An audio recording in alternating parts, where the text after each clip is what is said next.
Thôi, thì thôi, live hồi rồi mẹ em đã hay rồi nè.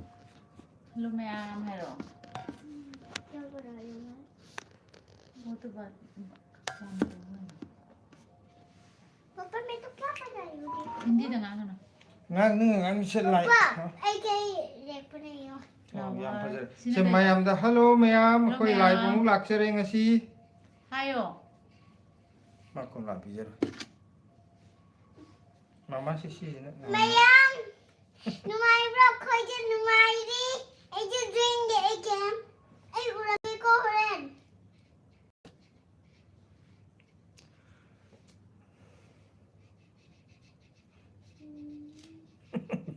Mia rồi gì? Busy pampers kia bright đâu.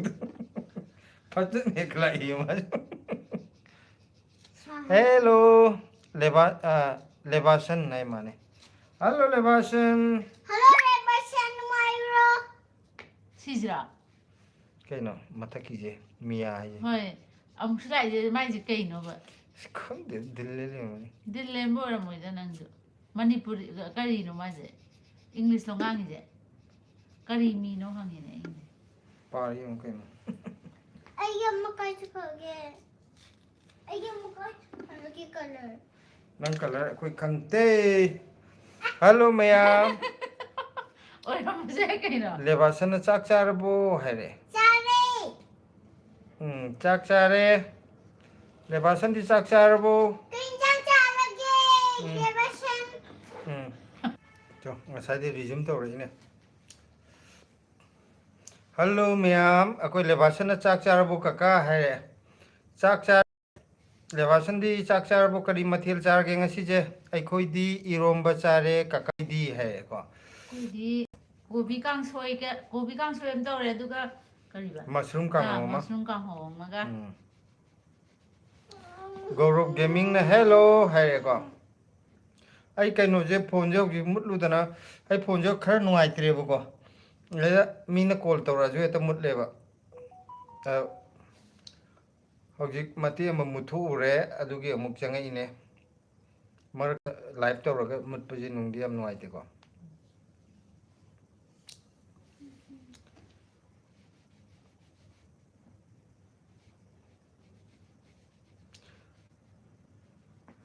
Mayam kari kari mathil chana ge Gaurav Gaming di kari mathil chare.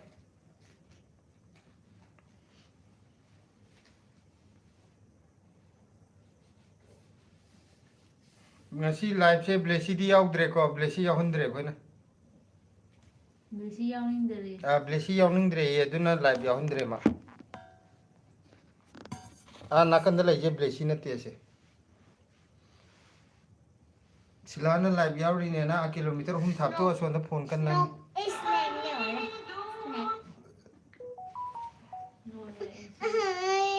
Besi khambam jina ne ai smai na paisal ko ji mai te ha. Ai ju ta sang. Si lai je chau kan to ge amam ilo ai ro na ne. Lam tham ne sa gi ni ba kat na. Muktana cha dorim ne na khoi ge haibong makha hippa ga kelak pangai do di phibam de ne to ri. Is.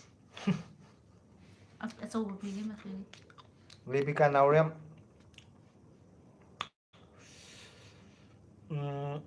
Hi blessy hai re ko.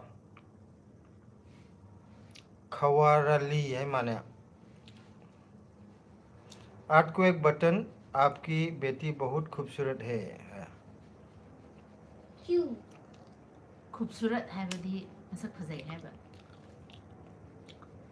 क्यों गाय तो आत्रखंड Rebecca नाउरेम ना चाक चारबो है खोदी चाक चारे ngasi kangsoi chare Rebecca दी कई इंजang चारगे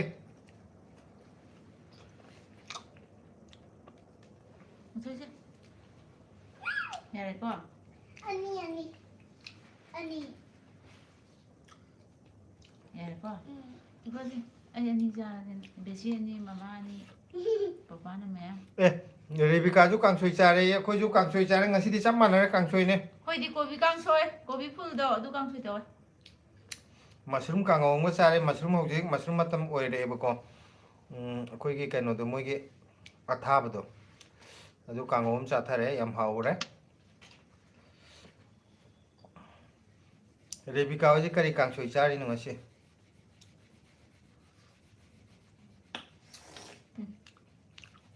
Yang thumeda. hauji komla chaba haure ing ma matam ji ko komla ji kuthumam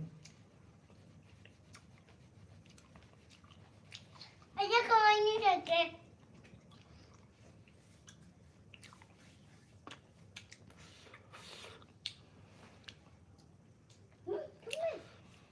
Lokeshwar Kurkure है माने को नहीं लोकेश कुरकुरे है बा लिटिल प्रिंसेस कहाँ से हो आप love from Sikkim Lokeshwar we are from Manipur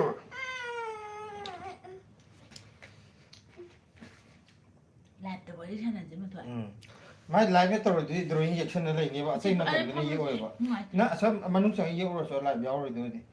सिदि live याव मी खक्तने फम दे जे लाइव याव रो दे मी दी मनुंग द फमरो ओके बाय जा लाइव याव दे रो खदरक मदरक तो लाइव याव दे रो याव रो दे रो हमारा थोड़ी JN न्यूट्रिशन सेंटर है रा अखोदी गानू थोंग बसाय अस आओ ने विंटर की चाप चाबा विंटर की चाप चारे यार नरगा लेरमदी अखोय का टेंपोर अमा पायला ला अन्याबने आई न देखो अखोदी जादे ना दुपे हो दिस थंग नंग मथोइने मयाई फमला अदु कलर दुपे रो कदे वेन सी पार जो सिदे कई मा कलर पाछले थमी जो कलर दो कनो तौरिबा मा अहो दिकिला कईगुम गानू थोंग दो अखोय नकनरमदी को आई हंगाम पुरा लाकदोंने आई हंगाम सरो हापी नोय थोंग दे कितना आई अखोय गानू दी चादे अदो गानू दा हापा हंगाम दो जाजगे ना अदि वारी यम लेबदो खंब्रा मीगे निमलोन अब इंजांग हाव थोंग या तबा नोय के इंजांग हाव दो थोंग दे आई हंगाम जी किता हापसगे वा आई सीजे ओ मे देख यार नोय की सांगा दो इदि चानिंग दे हंगाम जी दंग चानिंग किता हापी हो ना है अदुमाय अथोंग खुदिंग सिम तो बदुदा कामोय यमदंग न कामगुदर मसी मसक नं सिदे न मथंग हापो लाखुदे शेरंग न यमजला हाबेन अदुगा मुल्लबने हंगाम द हापने पुथुरे दो अदि पिबम द तानि को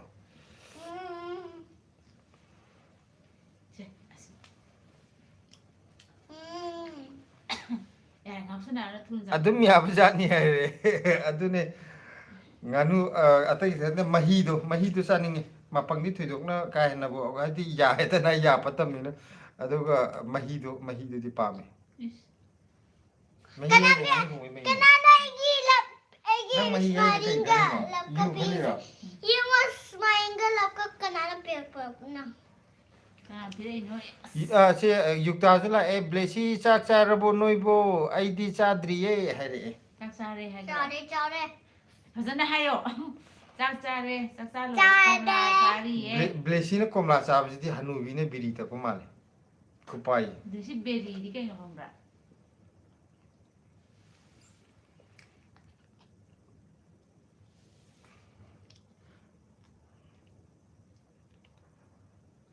लैय अइना कनो तौदा नारे का थोपदो नारे आई चाजे मखा फमल याद्रो नंग आई तबाक फमै जे माना मखा फमल ना मा हदि कुइना फमा दि खोंग याम नाबने हबा मखा फम थुते ममांगी दा अदुनो का फमने डायरेक्ट फम बद थाजदना हकपने हबा Baba mayam durange. Drink over. ए उहलरा ने मोइ लोइ उरे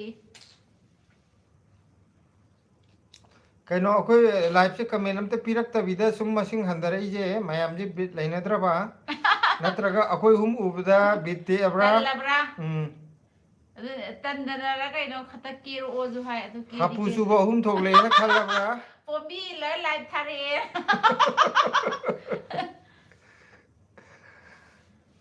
अखोय जे ममिंग दि जटलनी पोबी ल लाइफ थाबा कंपोने अदो कनो ना अखोय की dramatic person in the world है को हेलो ककाई लेये थैंक यू ड्रामाटिक ना अखोय मयाम न लोय चेना करगा ड्रामाटिक अखोय कनो तो भी बजे चेन दना अखोय की दमक ले भी बजे थैंक यू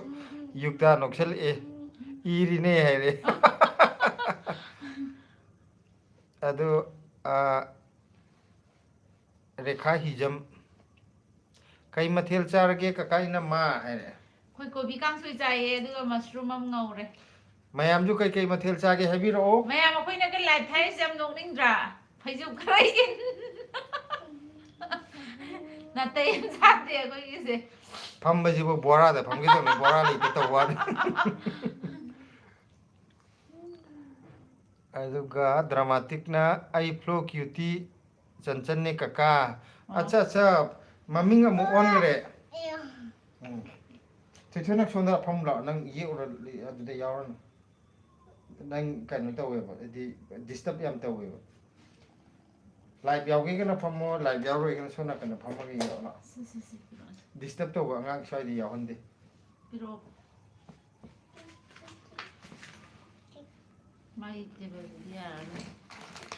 आई कलर टूगरे तुनिगे तो जन सेदा कलर क्या थांगल ये तुरगेना टूरगा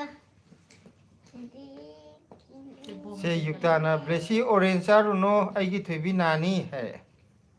खोय चारोय आई सोयगा बनाइना ai sui gram na kai cha ge sa tho ga se amuk mathang chab dana amatang cha ge ai di hai ne loi ga sui gram ni na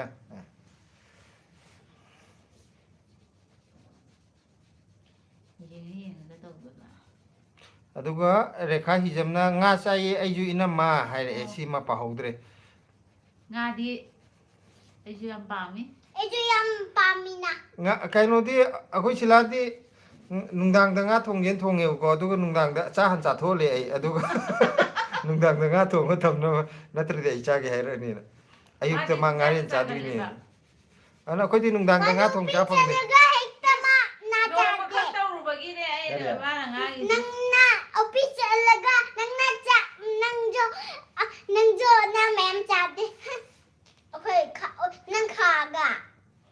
akoi di cha ba phang de noi ani na loi cha thui na tro na ma ga nang na nang na kha ga nang hai be de pa nang na official pa gi nang cha papa na nang na kai gi to ba na cha cha ba ma tum ga ai di cha khatang chai noi ani na nga lo sala noi ani loi cha thok bu do nang na teng akhoi na nang ani akhoi ani na nang gi na sa nang gi akhoi ani na nang gi nga thambi de nang na thambi teng ko ta pa ga thum thambi de yare ahum ne ahum yare me paras kaino na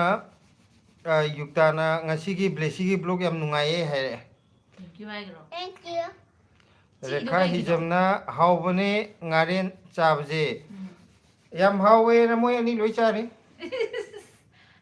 no ma kha ai na ngaren ja ge na nga du thong ga chak cha lor ka na nga du thong ba du du gi ma hai rekha hijam na yam nungsi blesi se hai re thank you aduna ai charam pai ra singjala nga hi do time de nang gi ai ma pa warak pa hi duri po ne ma ये मेरा है यार बाहर नहीं करना ho yare time masin ikan la da nga ngai to jing machin ipaparaga blesi je mayam tingan bi ole ko masin nam kala nang anai ni machin sana be ate mama ai na sipai ga no hang mama na season na ba tham na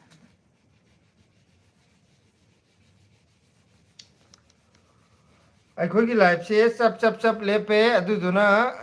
युक्ता की कमेनम दि लाइ को ब्लेसी अफाउ भी है ए अफाउ भी दुबो फजा ओए मा ngang na sakna ba ya de hujik ma hujik lamba lai roi dore yukta je garam mana khoi ma kha gisira kano je user and thari oh nani jimba pore ne ma gi asi account ni de khangba atop che tawra ga di khangwai da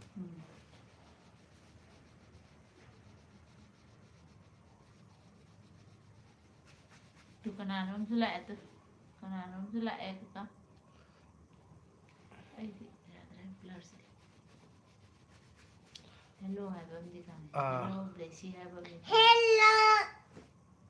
kari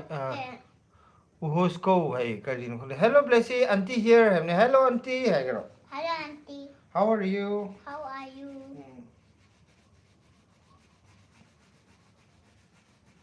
How are you, auntie? युक्तागी सिला चखाव नाबा माली है चखाव नाय सिला चखाव नाय कमाय खांगिनो my केन माहिंगिनरा अदुगा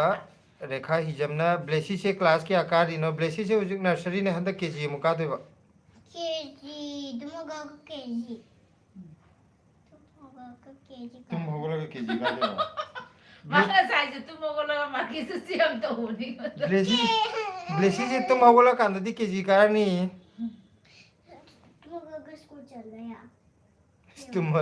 तुम होगला के school चल हंदा मोय पोल्यूशन लेबगी यम दगी ऑनलाइन क्लास कर तौरी अदो मा स्कूल चनिंग दबा होरे तुम होगला स्कूल चकदरा पाकल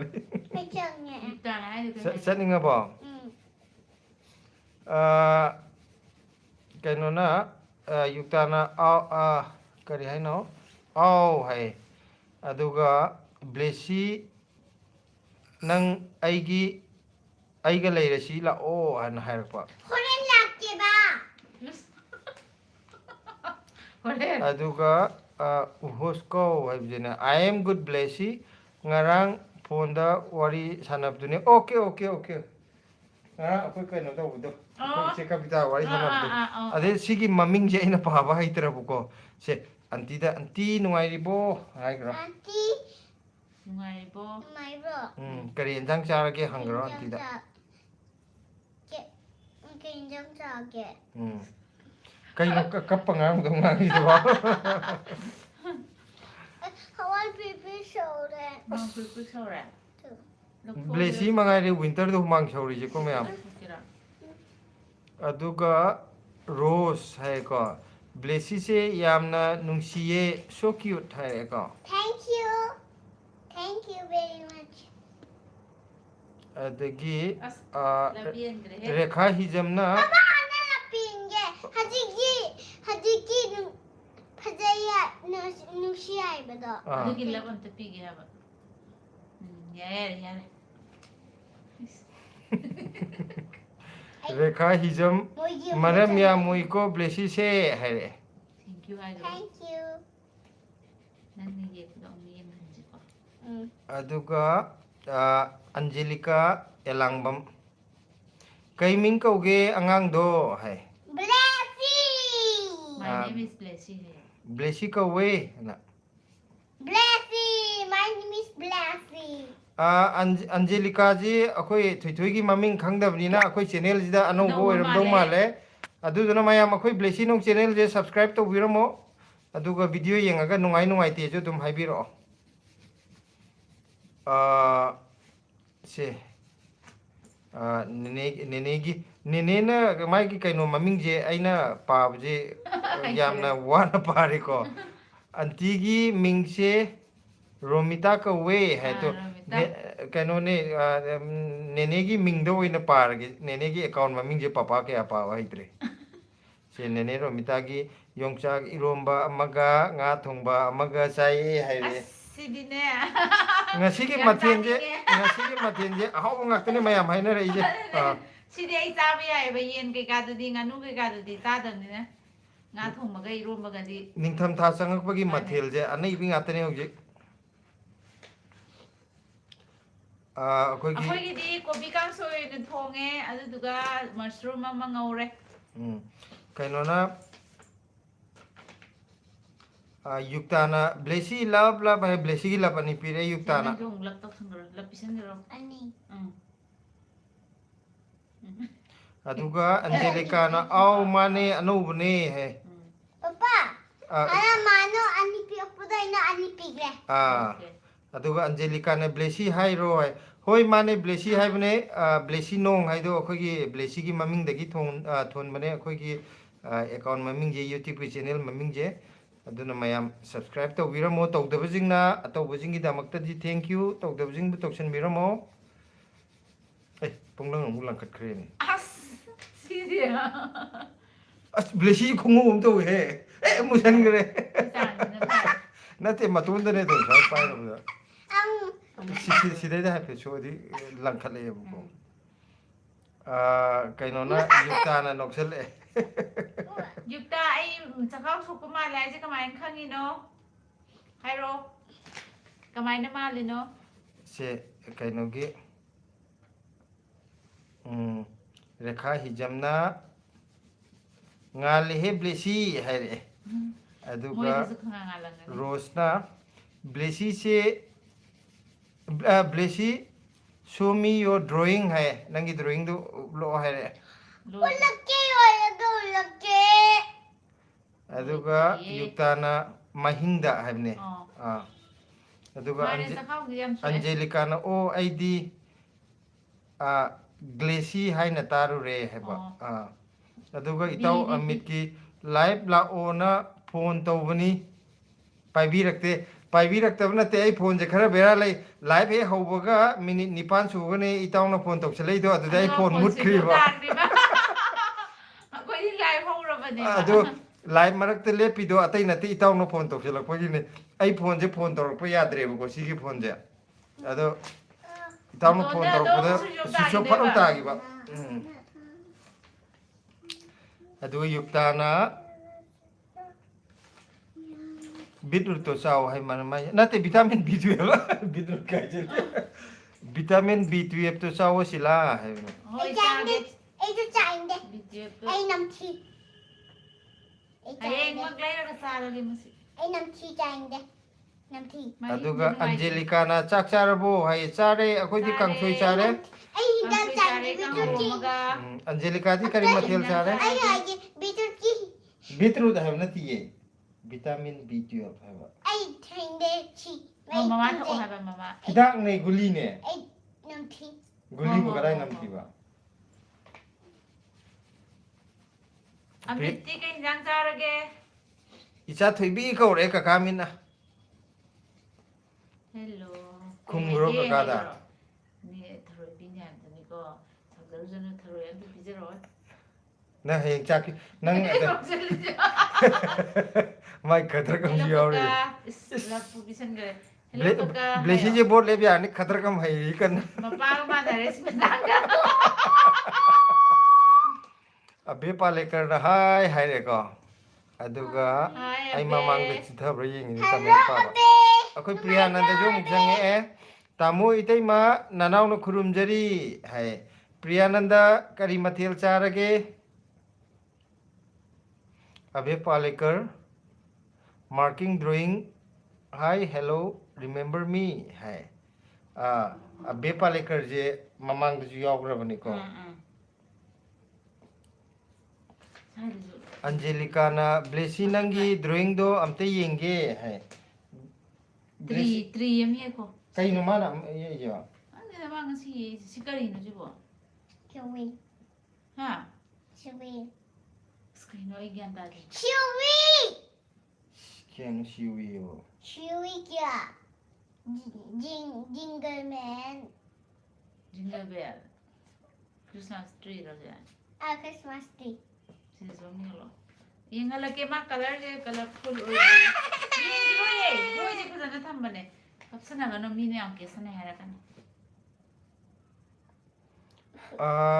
अखोई युक्ताना चखाउ से ऐसु याद्रे अयुक एम्टी स्टोमक ता अवाथबी same कुंबा Hana ताहल्लो अदुना नुंगाइबने हैबको Aw adu tita we ising thae han de ising thae de ide adu gumba fruit gumba khara charani anu maina ta we isi अखोई प्रियानंदना हंगाम चाजरे ननाउ तामो न हैरेको एस विंटर की दी हंगाम ना बेस्ट आरे को हौजिक विंटर ओइङाइदा हंगाम चारङै चाबा याङै चाहोबो हयें मतम नत्रगदि मु हाउतिबको अदुगा दने थोकचोम जु चंगबिरे ए वीडियो नोइगी से इकाय मा जी येनिंग दे हाइदोइरो इबजा ओ कैसु काइदे येनिदा हाइरो माइ जे खंगदे मयेक से पाब जे कनो तौद्रे अदुगा माबोक सेन पाइ चंगे हाई ब्लेसी हाइरेको अदुगा करीना फियर्स लुवांग हाइबने कई मथेल चारगे हाइरे kang soi ga kang ho ga sare noi di kai nang sare ge sak sarabo अंजेलिका ना ब्लेसी जे क्लास क्या नो है ब्लेसी जे हौजिक नर्सरी ने हंदक केजी का दुई ने रोसना ब्लेसी इसई सकलओ है ꯏꯁꯩ ꯑꯝꯇ ꯁꯛꯂꯛꯑꯣ ꯏꯁꯩ ꯑꯝꯇ ꯁꯛꯂꯛꯑꯣ ꯅꯪ ꯅꯁꯥꯅ ꯈꯪꯖꯔꯒ Wait, why? ꯑꯗꯨꯒ ꯃꯇꯦꯛ ꯌꯨꯛꯇꯥꯅ ꯑꯝꯇꯪ ꯁꯛꯄ ꯋꯥꯕ꯭ꯔꯣ ꯃꯤꯅ ꯅꯨꯡꯁꯤꯅ ꯁꯛꯂꯛꯑꯣ ꯍꯥꯏ Wait, why? ꯀꯔꯤꯅꯣ ꯅꯪꯅ ꯌꯦꯛꯏꯗꯣ ꯍꯩꯅꯗꯦ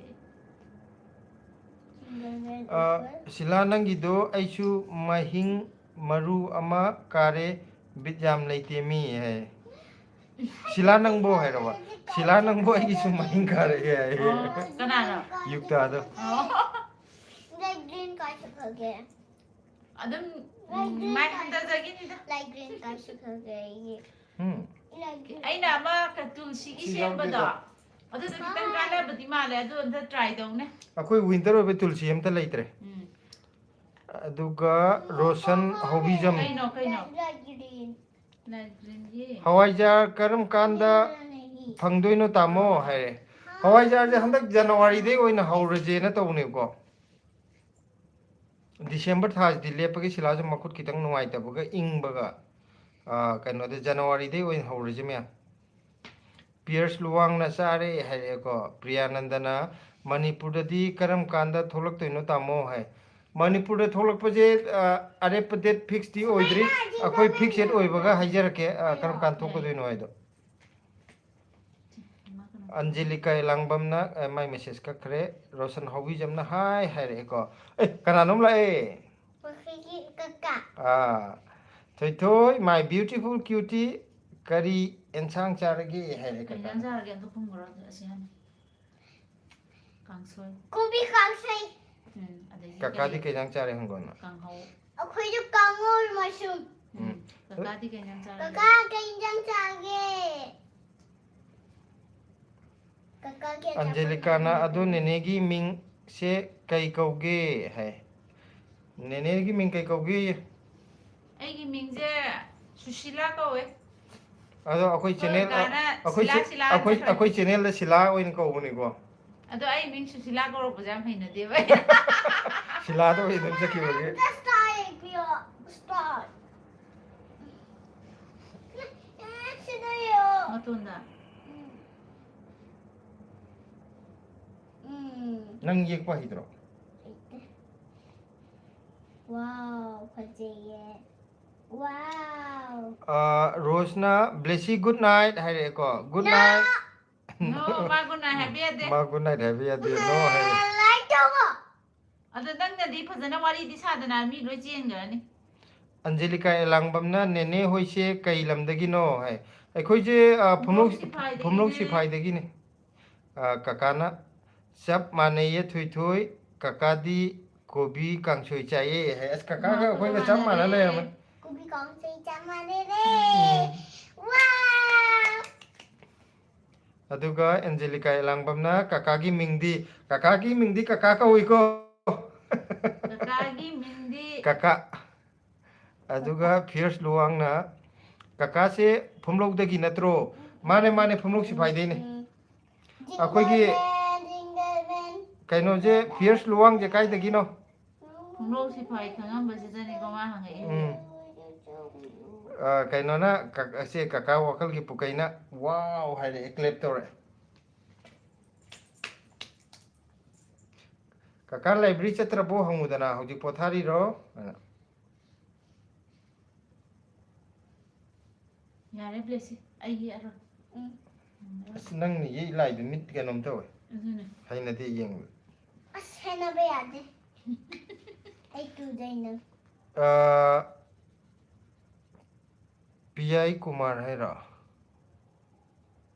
ꯍꯥꯏ ꯍꯥꯏꯔꯛꯑꯦꯀꯣ ꯑꯗꯨꯒ ꯌꯨꯛꯇꯥꯅ ꯍꯥꯏꯕꯤꯅꯨꯗ ꯀꯦꯖꯔꯤꯅꯦ ꯃꯊꯟꯗ ꯉꯥꯏꯕꯗꯨꯗ ꯕ꯭ꯂꯦꯁꯤꯁꯦ ꯍꯥꯏꯕꯅꯤ ꯕ꯭ꯂꯦꯁꯤꯁꯦ ꯕ꯭ꯂꯦꯁꯤꯅꯒ ꯑꯃꯨꯛ ꯀꯦꯊꯣꯔꯛꯄꯗꯗꯤ ꯃꯊꯥꯒ ꯁꯥꯕꯖꯥꯠꯅꯤ ꯑꯉꯥꯡ ꯁꯥꯔꯤꯅꯦ ꯀꯥꯏ ꯁꯟ ꯁꯥꯔ ꯆꯠꯈꯠꯂꯛꯏ ꯀꯩꯅꯣ ꯅꯠꯇꯦ ꯃꯈꯣꯡꯒꯁꯦ ꯀꯣꯟꯁꯤꯜꯂꯒ ꯀꯞꯄꯤꯅꯤ ꯀꯥꯏꯅꯒ ꯃꯥ ꯊꯥꯏꯅ ꯑꯉꯥꯡ ꯑꯣꯏꯔꯤꯉꯩꯒꯤ ꯚꯤꯗꯤꯑꯣꯒ ꯌꯦꯡꯉꯨꯔꯗꯤ ꯑꯉꯥꯡ ꯁꯥ ꯍꯧꯔꯅꯤ ꯃꯥ ꯃꯥꯅ ꯄꯤꯛꯇ꯭ꯔꯨ ꯄꯤꯛꯏꯉꯩꯒꯤꯗꯣ ꯑꯗꯨꯗꯨꯅꯦ ꯃꯥꯅ ꯑꯗꯨꯃꯛꯅ ꯁꯥꯔꯦ ꯑꯗꯣ ꯑꯉꯥꯡ ꯃꯈꯨꯠ ꯀꯜꯂꯦ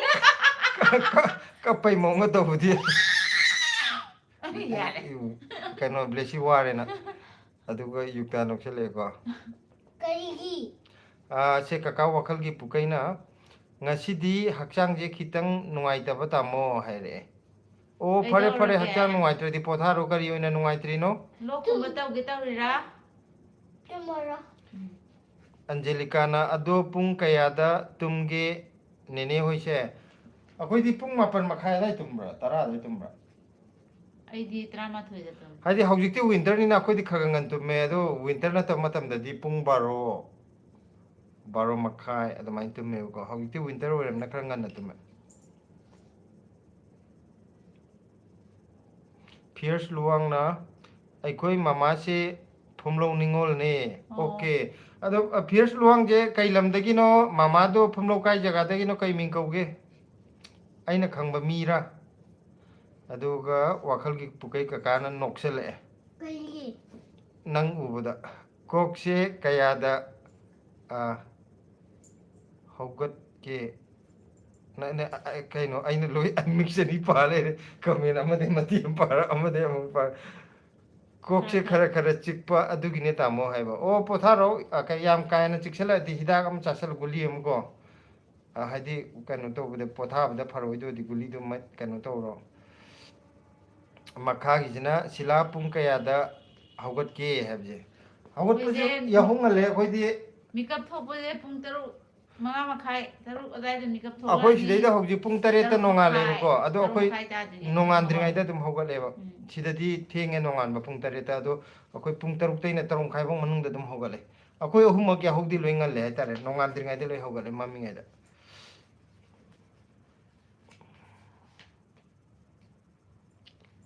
ꯊꯣꯏꯕ ꯀꯦ ꯑꯩꯁꯤꯅ ꯉꯁꯤꯗꯤ ꯄꯣꯠ ꯌꯣꯟꯕ ꯆꯠꯇ꯭ꯔꯕꯣ ꯍꯥꯏ ꯄꯣꯠ ꯌꯣꯟꯕꯁꯦ ꯍꯟꯗꯛ ꯗꯤꯁꯦꯝꯕꯔꯁꯦ ꯄꯣꯠ ꯂꯦꯞꯄꯦ ꯄꯣꯠ ꯌꯣꯟꯕ ꯖꯅꯋꯥꯔꯤꯗ ꯑꯃꯨꯛ ꯌꯣꯜꯂꯒꯦ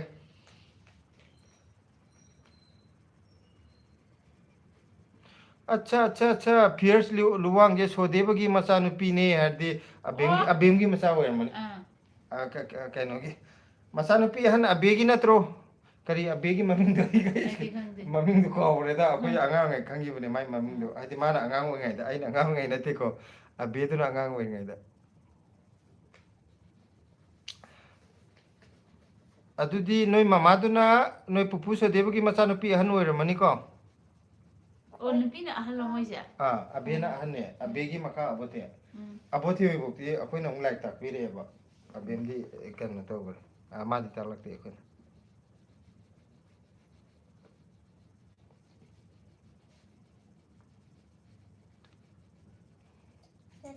ꯌꯨꯛꯇꯥꯅ ꯑꯩꯗꯤ ꯃꯄꯥ ꯃꯆꯥ ꯆꯠꯄꯒꯤ ꯀꯥꯏ ꯆꯠꯈ꯭ꯔꯦ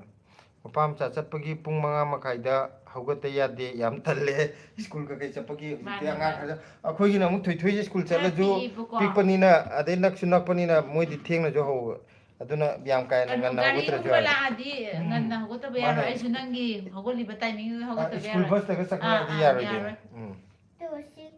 ꯄꯨꯡ 8 ꯇꯥꯕꯗ ꯕꯁ ꯂꯥꯛꯑꯦꯕ ꯁꯤꯗ ꯑꯉꯥꯡꯈꯩ ꯑꯗꯨꯒ ꯁꯦ ꯀꯀꯥꯒꯤ ꯒꯝꯂꯥ ꯇꯥꯃꯣ ꯗꯦꯜꯂꯤꯁꯦ ꯏꯌꯥꯔ ꯄꯣꯂꯨꯁꯟ ꯀꯃꯥꯏꯅ ꯇꯧꯒꯦ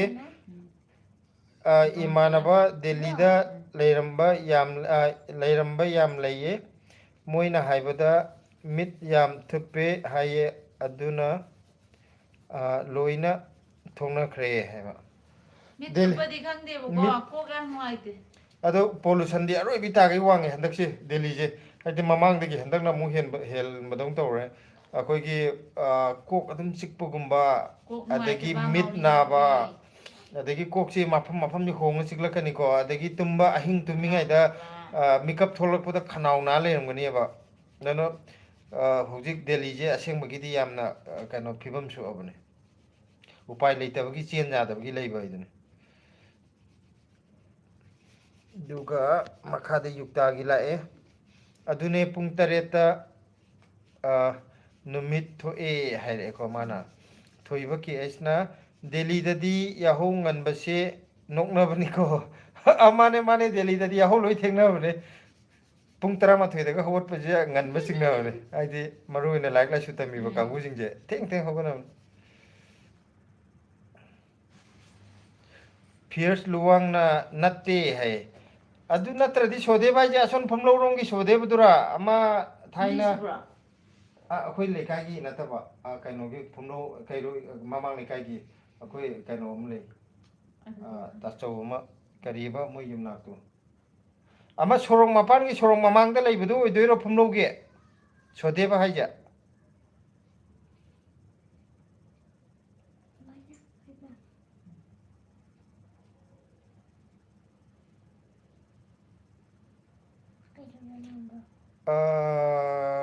ꯀꯩꯅꯣ ꯐꯤꯌꯔꯁ ꯂꯨꯋꯥꯡꯅ ꯁꯨꯅꯤꯕꯂꯥ ꯀꯧꯋꯦ ꯑꯅꯤ ꯁꯨꯕꯅꯦ ꯍꯥꯏꯁꯦ ꯁꯨꯅꯤꯕꯂꯥ ꯍꯥꯏꯁꯦ ꯀꯅꯥꯅꯣ ꯑꯩꯗꯤ ꯈꯪꯇ ꯀꯩꯅꯣꯅꯦ ꯁꯣꯗꯦꯕ ꯍꯥꯏꯁꯦ ꯐꯨꯝꯂꯧ ꯁꯤꯐꯥꯏꯒꯤ ꯁꯣꯗꯦꯕꯗꯨꯔꯥ ꯅꯠꯇ꯭ꯔꯒ ꯑꯁꯣꯟ ꯐꯨꯝꯂꯧꯒꯤ ꯁꯣꯗꯦꯕꯔꯥ ꯁꯣꯗꯦꯕꯁꯦ ꯑꯩꯈꯣꯏ ꯐꯨꯝꯂꯧ ꯁꯤꯐꯥꯏꯗꯁꯨ ꯑꯃ ꯂꯩꯌꯦꯕꯀꯣ ꯑꯩꯈꯣꯏ ꯍꯦꯛ ꯌꯨꯝꯊꯪꯅꯕ ꯑꯃꯁꯨ ꯂꯩ ꯑꯗꯨꯒ ꯑꯃꯅ ꯑꯁꯣꯟ ꯐꯨꯝꯂꯧꯒꯤ ꯁꯣꯔꯣꯛ ꯃꯄꯥꯟꯒꯤ ꯑꯃꯁꯨ ꯂꯩꯌꯦꯕ ꯑꯩꯈꯣꯏꯒꯤ ꯃꯌꯨꯝꯗꯣ ꯁꯣꯔꯣꯛꯀꯤ ꯃꯃꯥꯡ ꯊꯪꯕꯗ ꯂꯩꯕꯅꯦꯕ ꯑꯗꯨꯒꯤ ꯁꯣꯗꯦꯕꯗꯨꯒꯤ ꯃꯆꯥ ꯑꯣꯏꯗꯣꯏꯔꯥ ꯀꯔꯝꯕꯅꯣ ꯑꯩꯁꯦ ꯒ꯭ꯌꯥꯟ ꯇꯥꯗ꯭ꯔꯦ ꯑꯗꯣ ꯁꯨꯅꯤꯕꯂꯥ ꯍꯥꯏꯁꯦ ꯑꯩꯈꯣꯏꯒꯤ ꯀꯩꯁꯥꯝꯒꯤ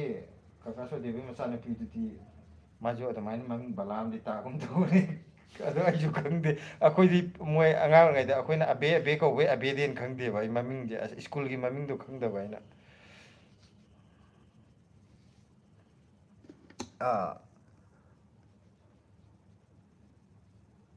ꯀꯩꯅꯣꯅ ꯌꯨꯛꯇꯥꯅ ꯂꯣꯛ ꯐꯥꯎꯕ ꯑꯃꯨꯕ ꯊꯣꯛꯑꯦ ꯄꯣꯂꯨꯁꯟꯅ ꯃꯥꯅꯦ ꯆꯨꯝꯃꯦ ꯑꯗꯨꯝ ꯊꯣꯛꯄꯅꯦ ꯑꯗꯨꯗꯤ ꯂꯣꯛ ꯊꯣꯛ ꯑꯃꯨꯕ ꯊꯣꯛꯄꯗꯨꯗꯤ ꯀꯔꯤꯝ ꯅꯠꯇ꯭ꯔꯦ ꯍꯥꯏꯗꯤ ꯑꯇꯩ ꯑꯁꯤꯗꯩ ꯑꯍꯦꯟꯕ ꯃꯌꯥꯝ ꯇꯧꯔꯕꯅꯤꯅꯀꯣ ꯑꯕꯦꯝ ꯑꯥꯔ ꯀꯦꯅ ꯂꯣꯡ ꯇꯥꯏꯝ ꯅꯣꯠ ꯁꯤ ꯗꯗꯥ ꯕꯣꯔꯗꯤꯡꯗ ꯂꯩꯕꯒꯤ ꯎꯅꯗꯕ ꯀꯨꯏꯔꯦ ꯅꯨꯃꯤꯠ ꯑꯅꯤꯒꯤ ꯃꯇꯨꯡꯗ ꯑꯩꯒꯤ ꯐꯥꯏꯅꯦꯜ ꯑꯦꯛꯖꯥꯝ ꯑꯣꯏꯔꯅꯤ please say all the best ꯍꯥꯏꯀꯣ ꯑꯕꯦꯝ ꯑꯥꯔ ꯀꯦꯒꯤ ꯑꯕꯦꯝ all the best good luck ꯌꯥꯝ ꯀꯟꯅ ꯍꯣꯠꯅꯔꯣ ꯄꯩꯈꯥꯗ ꯃꯥꯏ ꯄꯥꯛꯅꯅꯕꯀꯣ ꯑꯕꯦꯝꯁꯦ ꯀꯔꯥꯏꯋꯥꯏꯗ ꯇꯝꯃꯤꯅꯣ ꯑꯗꯨꯗꯤ ꯍꯥꯏꯖꯔꯛꯑꯅꯤ ꯊꯣꯏꯕ ꯀꯦ ꯑꯦꯁꯅ ꯅꯥꯇꯣꯟ ꯃꯈꯨꯟꯗ ꯀꯥꯂꯤ ꯀꯥꯗ꯭ꯔꯣ ꯍꯥꯏ ꯑꯦ ꯅꯥꯇꯣꯟ ꯃꯈꯨꯟꯗꯁꯨ ꯀꯥꯔꯝꯗꯣꯏ ꯄꯣꯠꯅꯤ ꯌꯦꯡꯗꯕꯅ ꯑꯧ ꯑꯩꯈꯣꯏꯅ ꯑꯃꯨꯛ ꯌꯨꯝ ꯃꯅꯨꯡꯗ ꯂꯩꯅ ꯑꯃꯨꯛ ꯍꯥꯏꯗꯤ ꯌꯨꯝ ꯃꯅꯨꯡꯗꯅ ꯑꯃꯨꯛ ꯀꯩꯅꯣ ꯇꯧꯗꯦ ꯁꯨꯝ ꯀꯣꯏꯆꯠ ꯆꯠꯈꯤꯕ ꯁꯣꯔꯣꯛꯇ ꯑꯌꯥꯝꯕꯅ ꯃꯄꯥꯟ ꯊꯣꯛꯄꯁꯤꯗꯅꯦꯕ ꯍꯦꯜꯂꯤꯁꯦ ꯑꯗꯨ ꯏꯟꯗꯣꯔꯗ ꯁꯨꯝ ꯂꯩꯈꯤꯕꯅꯤꯅ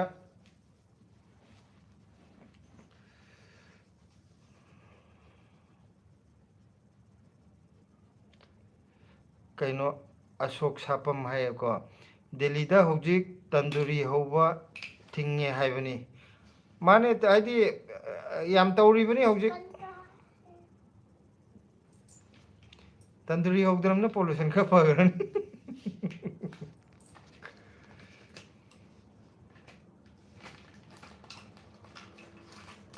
ꯉꯥꯔꯤꯒ ꯂꯧꯖꯔꯨꯅꯨ ꯄꯥꯕ ꯂꯥꯛꯇꯅ ꯊꯣꯛꯀꯅꯤ ꯍꯥꯏꯌꯦ ꯑꯁꯣꯛ ꯁꯥꯄꯝꯅ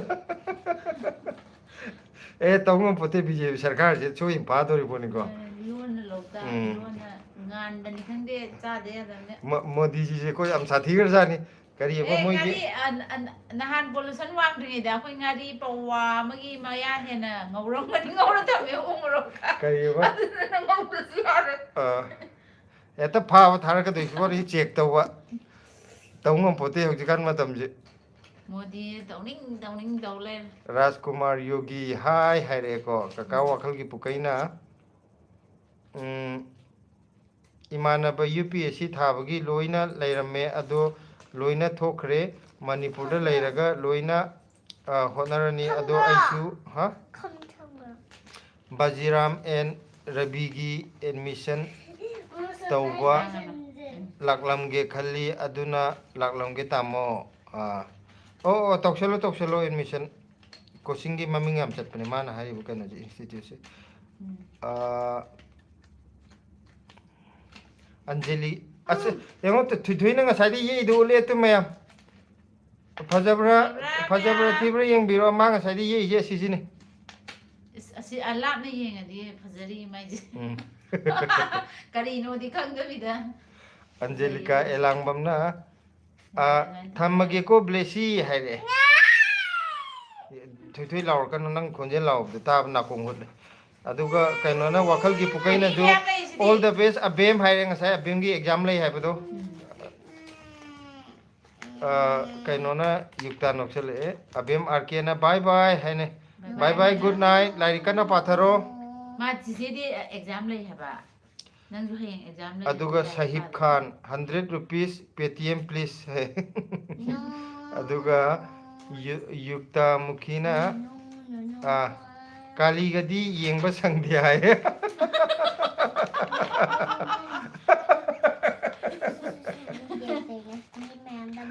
ꯑꯗꯨꯒ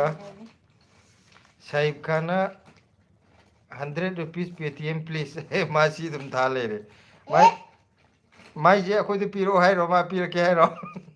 ꯑꯩꯈꯣꯏꯗꯤ ꯄꯤꯊꯣꯛꯄ ꯌꯥꯗꯦ ꯅꯪ ꯑꯣꯏꯅ ꯄꯤꯔꯛꯑꯣ ꯑꯗꯨꯒ ꯀꯩꯅꯣꯅ ꯀꯔꯤ ꯌꯨꯛꯇꯥꯅ ꯀꯨꯀꯤꯅ ꯑꯃꯨꯛ ꯏꯔꯥꯡ ꯍꯧꯔꯦ ꯉꯔꯥꯡ ꯑꯩꯈꯣꯏꯁꯨ ꯍꯧꯔꯦ, ꯑꯗꯨꯃꯥꯏꯅ ꯍꯧꯔꯦ. ꯇꯥꯏ ꯅꯨꯡꯗꯥꯡꯗ ꯀꯔꯤꯅꯣ ꯒ꯭ꯌꯥꯟ ꯑꯃ ꯇꯥꯗꯦ ꯌꯥꯝ ꯍꯩꯌꯦ ꯋꯥꯎ ꯍꯥꯏꯔꯛꯑꯦ ꯊꯣꯏꯊꯣꯏꯒꯤ ꯗ꯭ꯔꯣꯌꯤꯡ ꯌꯦꯡꯕꯗꯨꯗ ꯑꯗꯨꯒ ꯀꯩꯅꯣꯅꯁꯨ ꯑꯦ ꯕꯤ ꯁꯤ ꯑꯣꯏꯅ ꯏꯊꯣꯛꯑꯣ ꯌꯨꯛꯇꯥꯅꯁꯨ ꯍꯥꯏꯔꯛꯑꯦ ꯑꯃꯨꯛꯇꯪ ꯀꯀꯥ ꯏꯊꯣꯛꯑꯣ, ꯄ꯭ꯔꯦꯝꯅꯁꯨ ꯆꯦꯗꯣ. ꯍꯥꯏꯔꯛꯑꯦ ꯋꯥꯎ ꯊꯣꯏꯊꯣꯏ ꯌꯥꯝ ꯑꯦ ꯕꯤ ꯍꯩꯔꯝꯃꯦꯅ ꯁꯤ ꯍꯜꯂꯛꯀꯦꯀꯣ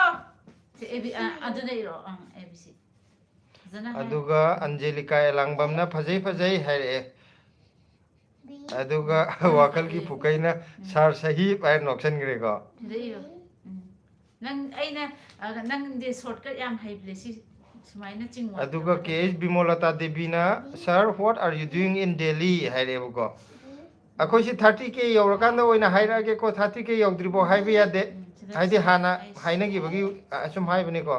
30K ꯍꯦꯛ ꯌꯧꯔꯒ ꯑꯩꯈꯣꯏ ꯀꯩꯗꯧꯔ ꯂꯩꯅꯦꯗꯣ ꯍꯥꯏꯖꯔꯛꯑꯒꯦ ꯑꯗꯨꯐꯥꯎꯇꯤ ꯉꯥꯏꯕꯤꯔꯣ ꯋꯥꯔꯧꯕꯤꯕ ꯌꯥꯗꯦ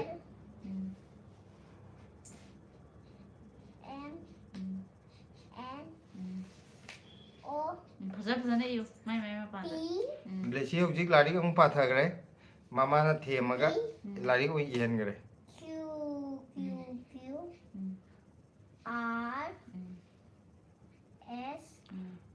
ꯑꯟꯖꯦꯂꯤꯀꯥ ꯂꯥꯡꯕꯝꯅ ꯕ꯭ꯂꯦꯁꯤ ꯍꯥꯎꯁ ꯑꯃꯠꯇ ꯌꯦꯛꯂꯛꯑꯣ ꯍꯥꯏꯔꯤꯌꯦ ꯍꯥꯟꯅ ꯌꯥꯏꯒꯦ ꯑꯗꯨꯒ ꯍꯥꯎꯁ ꯌꯦꯛꯀꯦ ꯂꯥꯏꯔꯤꯛ ꯍꯥꯟꯅ ꯌꯨ ꯏꯔꯦ ꯏꯔꯀꯥꯟꯗ ꯌꯨ B W X ꯑꯗꯨꯒ ꯀꯀꯥꯅ ꯚꯦꯔꯤ ꯒꯨꯗ ꯊꯣꯏꯊꯣꯏ ꯁꯤ ꯁ꯭ꯃꯣꯜ ꯍꯥꯏꯔꯛꯑꯦ ꯂꯦꯇꯔ ꯑꯝꯇ ꯏꯔꯛꯑꯣ ꯁꯤꯗ ꯍꯟꯗꯛ ꯁ꯭ꯃꯣꯜ ꯌꯨꯛꯇꯥꯒꯤ ꯂꯦꯇꯔ ꯏꯔꯒ ꯂꯣꯏꯔꯦ ꯗꯦꯜꯂꯤꯗ ꯏꯪꯈꯣꯜ ꯁꯤꯗ ꯀꯣꯏꯔꯤ ꯀꯣꯛ ꯍꯥꯏꯔꯣ ꯑꯗꯨꯕꯨꯗꯤ ꯌꯥꯝ ꯆꯨꯝꯃꯕꯅꯦ ꯀꯩꯅꯣꯅꯦ ꯑꯩꯅ ꯍꯤꯡꯈꯣꯜ ꯀꯣꯏꯔꯤ ꯁꯤꯂꯥꯅ ꯍꯋꯥꯏꯖꯥꯔꯒ ꯏꯟꯖꯥꯡ ꯅꯥꯄꯤꯒ ꯌꯣꯜꯂꯤ ꯍꯥꯏꯇꯥꯔꯦ ꯌꯥꯝ ꯁꯝꯅ ꯍꯥꯏꯔꯕꯗ ꯍꯧꯖꯤꯛ ꯍꯧꯖꯤꯛꯀꯤ ꯃꯌꯥꯝ ꯃꯃꯥꯡꯗ ꯑꯣꯏꯕꯗꯣꯀꯣ ꯑꯗꯨꯗꯨꯅ ꯑꯩꯈꯣꯏꯒꯤ ꯅꯣꯡꯃꯒꯤ ꯆꯪꯗ꯭ꯔ ꯌꯥꯗ꯭ꯔꯕ ꯃꯌꯥꯝ ꯃꯦꯜꯂꯒ ꯍꯤꯡꯖꯔꯤ ꯏꯟꯖꯥꯡꯁꯨ ꯑꯩꯈꯣꯏ ꯀꯩꯅꯣ ꯌꯥꯝ ꯑꯩꯈꯣꯏꯗꯤ ꯁ꯭ꯃꯣꯜ ꯂꯦꯇꯔꯁꯨ ꯏꯔꯛꯑꯣ ꯌꯨꯝꯒꯤ ꯏꯟꯖꯥꯡ ꯌꯥꯝ ꯆꯥꯔꯤ ꯑꯁ ꯂꯩꯗꯕꯤꯗ ꯁꯤ ꯁꯤꯒꯤ ꯑꯦ ꯕꯤ ꯁꯤ ꯀꯦꯄꯤꯇꯦꯜ ꯂꯦꯇꯔꯁꯤ ꯏꯔꯗꯤ ꯁ꯭ꯃꯣꯜ ꯂꯦꯇꯔꯁꯨ ꯏꯒꯗꯕ ꯍꯩꯈꯥꯝ ꯗꯤꯄꯛ ꯂꯣꯏꯁꯤꯜꯂꯣ ꯑꯍꯩꯕꯗꯨꯕꯨ ꯍꯥꯏꯔ ꯏꯌꯨ B C ꯍꯩꯈꯥꯝ ꯗꯤꯄꯛꯅ ꯀꯩꯅꯣꯝ ꯍꯥꯏꯔꯤ ꯀꯀꯥ ꯐꯤꯌꯔꯁꯂꯤ ꯂꯨꯋꯥꯡꯒꯤꯗꯣ ꯅꯤꯠ D ꯄꯥꯛ ꯂꯣꯏꯔꯦ ꯑꯗꯨꯒꯤ ꯈꯨꯡꯃꯟꯈ꯭ꯔꯦꯅꯦ ꯑꯗꯨꯒꯤ ꯁꯤꯗ ꯑꯣꯏꯅ ꯊꯥꯔꯛꯑꯒꯦ ꯍꯥꯏ ꯅꯦꯠ ꯄꯦꯛ ꯂꯣꯏꯔꯦ ꯍꯥꯏꯕ ꯑꯩꯅ ꯅꯤꯠ ꯑꯅ ꯄꯥꯔ ꯅꯦꯠ ꯄꯦꯛ ꯍꯥꯏꯕ ꯑꯣ ꯃꯥꯏ NEAT ꯏꯕꯁꯦ ꯑꯣꯟꯅꯔꯦ ꯀꯀꯥ ꯐꯤꯌꯔꯁꯂꯤ ꯂꯨꯋꯥꯡꯒꯤꯗꯣ ꯅꯦꯠ ꯄꯦꯛ ꯂꯣꯏꯔꯦ ꯑꯗꯨꯒꯤꯁꯦ ꯁꯤꯗꯒꯤ ꯑꯣꯏꯅ ꯊꯥꯔꯛꯑꯒꯦ ꯉꯥꯏꯈꯣ ꯃꯁꯤ ꯀꯩꯅꯣꯁꯦ ꯀꯩꯅꯣꯒꯤ ꯁꯤꯒꯤ ꯁꯣꯗꯦꯕꯒꯤ ꯃꯁꯨ ꯅꯨꯄꯤꯅꯦ ꯍꯥꯏꯕꯁꯦ ꯑꯩꯈꯣꯏꯒꯤ ꯀꯩꯅꯣ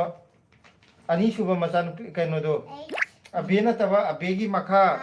ꯆꯤꯔꯥꯡꯗ ꯃꯌꯨꯝ ꯄꯥꯟꯕ ꯑꯉꯥꯡꯗꯣ ꯑꯣꯏꯔꯝꯗꯧ ꯃꯥꯜꯂꯦ ꯑꯗꯨꯗꯤ ꯑꯩꯅ ꯂꯥꯏꯔꯤꯛ ꯇꯥꯛꯄꯤꯔꯛꯄꯅꯤ ꯄꯤꯛꯏꯉꯩꯗ ꯃꯃꯥꯗꯣ ꯃꯥ ꯑꯣꯏꯔꯝꯗꯧ ꯃꯥꯜꯂꯦ ꯇꯥꯛꯄꯤꯔꯛꯑꯦ ꯍꯥꯏꯔꯛꯏꯔꯣ ꯑꯗꯨꯃꯥꯏꯅ ꯑꯩ ꯈꯪꯉꯦ ꯍꯥꯏꯕꯗꯨꯗꯤ ꯑꯣ ꯅꯠꯇꯦꯗ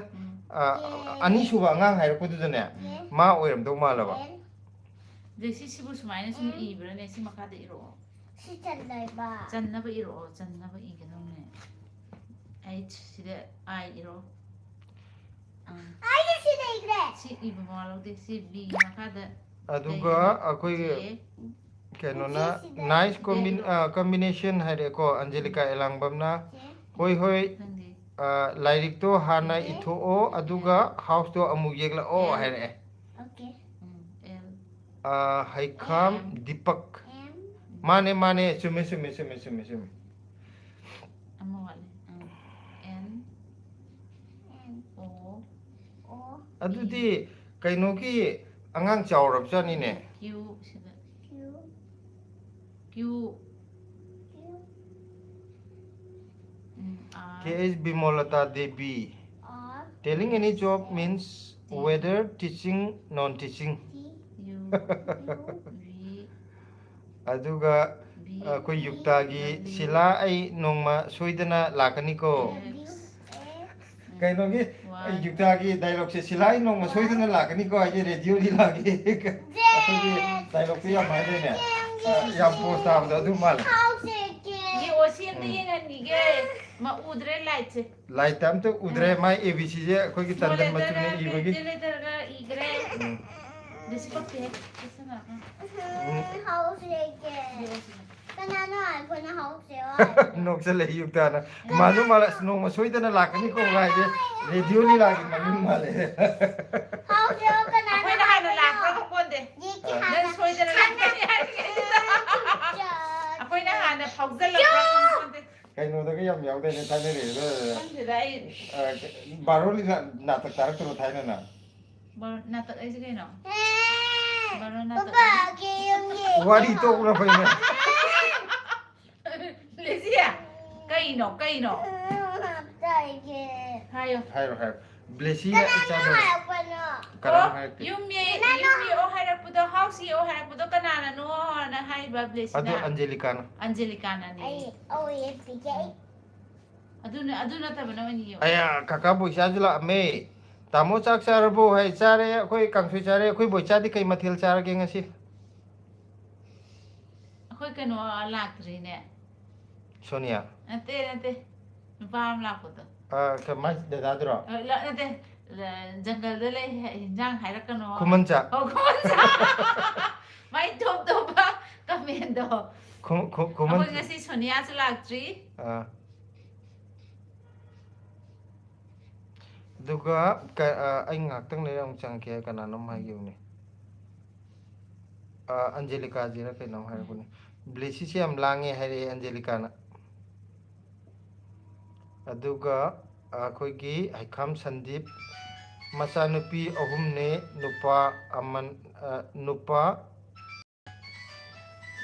ꯅꯨꯄꯥꯅ ꯑꯃ ꯍꯥꯏꯗꯣꯏꯅꯦ ꯃꯥꯏꯁꯦ ꯅꯪꯅ ꯈꯪꯉꯤꯗꯣ ꯑꯣꯟꯅꯔꯝꯃꯅꯤ Nupina ama ꯀꯅꯥꯅꯣ ꯑꯍꯤꯡ ꯊꯦꯡꯉꯀꯥꯟꯁꯤꯗ ꯃꯥꯒꯤ ꯐꯣꯟ ꯇꯧꯔꯛꯏꯁꯦ ꯑꯩꯅ ꯊꯤꯖꯤꯟꯗꯕ ꯌꯥꯗ꯭ꯔꯦ ꯑꯩꯅ ꯐ꯭ꯔꯤ ꯊꯥꯕꯤꯕꯁꯤꯗ ꯃꯥ ꯑꯩꯅ ꯌꯨꯝꯗ ꯂꯩꯕ ꯃꯇꯝꯗ ꯐꯣन ꯇꯧꯔꯛꯀꯅꯣ ꯍꯥꯏꯔꯒ ꯁꯦꯔꯥꯟꯒ ꯑꯍꯤꯡ ꯇꯨꯔꯥꯟꯒ ꯅꯣꯡꯌꯥꯏꯗ ꯀꯅꯥꯅꯣ ꯑꯣꯐꯤꯁꯀꯤ ꯐꯣꯟꯗ ꯇꯧꯁꯜꯂꯛꯏꯁꯦ ꯑꯗꯨꯒ ꯀꯩꯅꯣꯅ ꯑꯩꯈꯣই ꯋꯥꯈꯜꯒꯤ ꯄꯨꯀꯩꯅ ꯊꯣꯏꯊꯣꯏ ꯀꯀꯥ ꯑꯣꯐ ꯑꯣꯏꯔꯒꯦꯀꯣ ꯍꯥꯏ ꯍꯣꯏ ꯀꯀꯥ ꯀꯌꯥ ꯉꯝꯗꯦ ꯍꯥꯏꯁꯦ ꯄꯣꯊꯥꯔꯣ ꯍꯥꯏ ꯀꯀꯥ ꯋꯥꯈꯜꯒꯤ ꯄꯨꯀꯩ ꯀꯣꯛ ꯆꯤꯛꯑꯦ ꯍꯥꯏꯁꯦ ꯀꯀꯥ ꯍꯣꯏ ꯄꯣꯊꯥꯔꯣ ꯀꯀꯥ ꯅꯥꯕ ꯄꯣꯊꯥꯔꯣ ꯐꯔꯣ ꯒꯨꯗ ꯅꯥꯏꯠ Wakagi pukoy ꯍꯣꯏ Majo kaigi lapani sida laita ꯀꯣꯛ ꯆꯤꯛꯄꯗ ꯅꯪ ꯎꯕꯗ ꯆꯪꯉꯛꯏꯅꯦ ꯍꯜꯂꯣ ꯍꯥꯏꯒꯦꯅ Tori wan chango ꯀꯣꯛ Yamna chango kurbi Yamna kaigi chango pano ꯑꯗꯨꯏ ꯄꯣꯊꯥꯔꯒꯦ ꯍꯥꯏꯁꯤꯗꯤ ꯄꯣꯊꯥꯔꯒꯦ ꯍꯥꯏꯔꯦ ꯍꯣꯏ kaka ꯄꯣꯊꯥꯔꯣ ꯍꯥꯏꯌꯣ Hoy kaka potaro ꯌꯦꯛꯁꯜꯂꯅꯤꯅꯦ Ye isko good kya night ꯍꯥꯏꯒꯔꯣ Good night Isko kya karna hai ꯑꯁ ꯀꯩꯝ ꯇꯧꯔꯣꯏ ꯕ꯭ꯂꯦꯁꯤꯡ ꯉꯥꯡ ꯀꯩꯅꯣ ꯑꯗꯨꯃꯥꯏꯅ ꯑꯗꯣ ꯑꯩꯈꯣꯏ ꯌꯨꯛꯇꯥꯅ ꯃꯣꯏꯒꯤ ꯃꯃꯥ ꯃꯆꯥꯁꯦ ꯉꯁꯤꯗꯤ ꯎꯏꯗ꯭ꯔꯦꯅꯦ ꯅꯍꯥꯟꯒꯤꯗꯣ ꯑꯩꯅ ꯍꯥꯏꯗ꯭ꯔꯣ ꯎꯏꯕ ꯅꯠꯇꯦꯅ ꯃꯈꯥꯗꯤ ꯌꯦꯡꯗꯕꯅꯤꯅ ꯃꯆꯥꯗꯤ ꯐꯖꯅ ꯇꯨꯝꯊꯣꯛꯈ꯭ꯔꯦ ꯅꯨꯡꯊꯤꯟ ꯃꯃꯥꯁꯦ ꯅꯨꯡꯊꯤꯟ ꯇꯨꯝꯗꯦꯕ ꯅꯍꯥꯟꯒꯤꯗꯤ ꯌꯥꯝ ꯋꯥꯕ ꯑꯩꯁꯦ ꯑꯩ ꯏꯁꯥ ꯋꯥꯕ ꯌꯥꯗꯦ ꯀꯩꯅꯣꯅ ꯃꯥꯕꯣꯛ ꯃꯦꯝꯄꯤꯛꯅ ꯑꯩ ꯂꯥꯛꯑꯦ ꯍꯥꯏ ꯕ꯭ꯂꯦꯁꯤ ꯍꯥꯏꯔꯛꯑꯦ ꯏꯆꯦ ꯌꯥꯝꯅ ꯃꯃꯤꯡ ꯆꯠꯈꯠꯂꯛꯏꯀꯣ ꯐꯦꯁꯕꯨꯛꯇ ꯑꯗꯨꯒ ꯍꯩꯈꯥꯝ ꯗꯤꯄꯛꯅ ꯁꯨꯅꯤꯕꯂꯥ ꯀꯧꯋꯦ ꯑꯩꯈꯣꯏꯅ ꯑꯃꯨꯛ ꯃꯣꯏꯒꯤ ꯃꯃꯤꯡꯁꯤꯡꯁꯦ ꯑꯉꯥꯡꯁꯤꯡꯁꯤꯒꯤ ꯃꯃꯤꯡꯁꯦ ꯁ꯭ꯀꯨꯜꯒꯤ ꯃꯃꯤꯡꯁꯦ ꯑꯝꯇ ꯈꯪꯗꯦꯕ ꯑꯩꯈꯣꯏꯅ ꯈꯪꯉꯤꯁꯤꯅ ꯂꯩꯀꯥꯏꯗ ꯑꯩꯈꯣꯏꯅ ꯏꯕꯨꯡꯉꯣ ꯏꯕꯦꯝꯃ ꯅꯅꯥꯎ ꯑꯗꯨꯃꯥꯏꯅ ꯀꯧꯕꯗꯨ ꯉꯥꯛꯇ ꯈꯪꯉꯦꯕ ꯃꯣꯏꯒꯤ ꯑꯕꯦꯝꯃꯅ ꯑꯀꯣꯟꯕ ꯃꯅꯥꯎꯄꯤ ꯂꯨꯍꯣꯡꯕꯗꯣ ꯑꯗꯨꯗꯤ ꯈꯪꯉꯦ ꯑꯗꯨꯒ ꯃꯥꯗꯤ ꯈꯪꯗ꯭ꯔꯦ ꯑꯗꯨ ꯀꯩꯅꯣ ꯑꯗꯨꯅꯦ ꯃꯣꯏꯁꯦ ꯑꯩꯈꯣꯏꯅ ꯂꯣꯏ ꯂꯥꯏꯔꯤꯛ ꯇꯥꯛꯄꯤꯔꯛꯏꯅꯦꯕ ꯑꯗꯨ ꯑꯣꯏꯔꯁꯨ ꯁ꯭ꯀꯨꯜꯒꯤ ꯃꯃꯤꯡꯗꯣ ꯑꯩꯈꯣꯏ ꯈꯪꯗ꯭ꯔꯦꯕ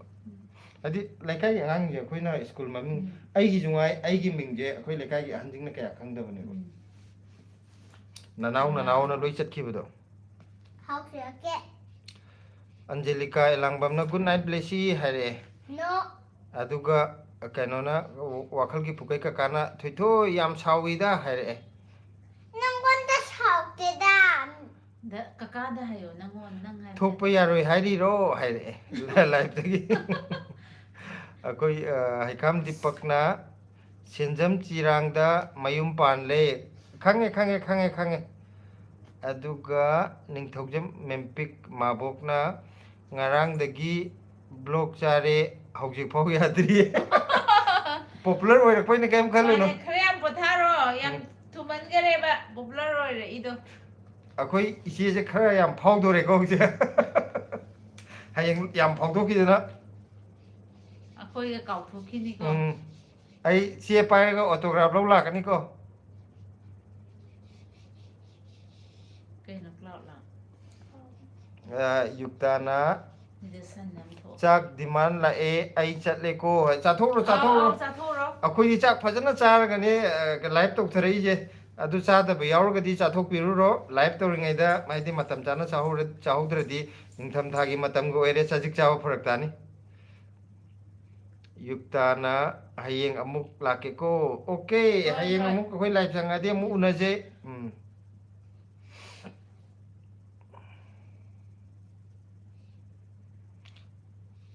ꯑꯗꯣ ꯍꯧꯖꯤꯛ ꯂꯥꯏꯚ ꯌꯦꯡꯕꯤꯔꯤꯕ ꯃꯌꯥꯝꯁꯦ ꯀꯩꯅꯣꯗ ꯑꯩꯈꯣꯏꯒꯤ ꯀꯩꯅꯣꯗꯣ ꯏꯁꯀ꯭ꯔꯤꯜꯗ ꯑꯅꯤꯔꯛꯇꯪ ꯊꯛ ꯅꯝꯃꯒ ꯀꯩꯅꯣ ꯂꯥꯏꯛ ꯈꯔ ꯇꯧꯕꯤꯔꯛꯑꯣꯁꯦ ꯍꯧꯖꯤꯛ ꯂꯥꯏꯛꯁꯦ 16 ꯈꯛ ꯑꯣꯏ ꯈꯤꯇꯪ ꯌꯥꯝꯃꯟꯁꯦ ꯍꯥꯏꯗꯤ ꯃꯌꯥꯝꯅ ꯄꯥꯝꯅꯕ ꯃꯥꯟꯅꯅꯕ ꯑꯩꯈꯣꯏꯒꯤ ꯅꯪꯒꯤ ꯂꯥꯏꯐꯁꯦ ꯂꯥꯏꯐ ꯅꯤꯔꯛꯑꯕꯣ ꯍꯧꯖꯤꯛ ꯅꯤꯕ ꯅꯠꯇꯦ ꯄꯥꯝꯅꯕ ꯃꯥꯜꯍꯟꯒꯦ ꯇꯧꯅꯤꯗ ꯃꯃꯥ ꯃꯆꯥ ꯅꯤꯗ꯭ꯔꯦꯅ ꯑꯩꯅ ꯑꯣꯏꯅ ꯇꯧꯒꯦ ꯇꯧꯅꯤ ꯉꯁꯤꯁꯦ ꯑꯗꯨꯒ ꯃꯕꯣꯛ ꯃꯦꯝꯄꯤꯛꯅ ꯁꯨꯡꯀꯥꯎ ꯀꯥꯎꯔꯔꯣꯏ ꯏꯄ꯭ꯋꯥꯒ ꯏꯆꯟꯒꯗꯤ ꯍꯥꯏ ꯐꯥꯎꯔꯁꯨ ꯁꯨꯡꯀꯥꯎ ꯀꯥꯎꯔꯔꯣꯏꯌꯦ ꯑꯗꯨꯃꯗꯤ ꯌꯥꯝ ꯅꯨꯡꯉꯥꯏꯔꯦ ꯃꯤꯅꯦ ꯐꯥꯎꯈ꯭ꯔꯒꯅꯦ ꯌꯥꯝ ꯀꯥꯎꯊꯣꯛꯄ ꯇꯧꯕꯅꯤꯀꯣ ꯁꯝꯅ ꯍꯥꯏꯔꯕꯗ ꯑꯩꯈꯣꯏꯗꯧꯅ ꯑꯩꯈꯣꯏꯗꯧꯅ ꯄꯣꯡꯊꯣꯛꯈꯤꯅꯤꯀꯣ ꯃꯤ ꯃꯌꯥꯝꯅ ꯑꯩꯈꯣꯏꯁꯦ ꯄꯣꯡꯊꯣꯛꯑꯦ ꯆꯥꯎꯊꯣꯛꯑꯦꯅ ꯋꯥ ꯑꯃ ꯍꯥꯏꯒꯦ ꯅꯪꯁꯦ ꯅꯁꯥꯅ ꯅꯁꯥꯁꯦ ꯐꯥꯎꯔꯦ ꯅꯠꯇꯦ ꯈꯟꯖꯩꯔꯕ ꯃꯤꯅ ꯍꯥꯏꯕꯤꯕꯒꯤ ꯗꯥꯏꯂꯣꯛꯅꯦ ꯑꯩꯅ ꯍꯥꯏꯔꯤꯁꯦ ꯉꯁꯤ ꯑꯗꯨꯒ ꯀꯀꯥ ꯕꯣꯏꯆꯥꯒꯤ ꯇꯥꯃꯣ ꯑꯩ ꯀꯃꯦꯟ ꯄꯥꯗ꯭ꯔꯦ ꯑꯩꯈꯣꯏ ꯕꯣꯏꯆꯥꯒꯤ ꯀꯔꯝꯕ ꯀꯃꯦꯟ ꯆꯤꯊꯍꯧꯔꯒꯦ ꯑꯩꯕꯣ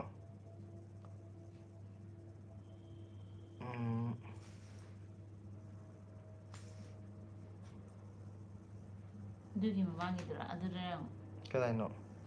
ꯅꯠꯇꯦ ꯅꯠꯇꯤꯌꯦ ꯋꯥꯈꯜꯒꯤ ꯄꯨꯀꯩꯒꯤ ꯃꯊꯛ ꯀꯥꯈꯠꯂꯛꯑꯣ ꯁꯤꯗꯤ ꯑꯟꯖꯂꯤ ꯀꯩꯅꯣꯅꯦ ꯑꯗꯨꯏꯗꯤ ꯌꯥꯎꯔꯝꯃꯔꯣꯏ ꯆꯠꯈꯠꯂꯛꯑꯣ ꯍꯥꯏꯕ ꯑꯗꯨꯃꯥꯏꯅ ꯑꯗꯨꯅꯦ ꯑꯩꯅ ꯆꯠꯈꯠꯂꯒ ꯌꯦꯡꯉꯛꯏꯁꯦ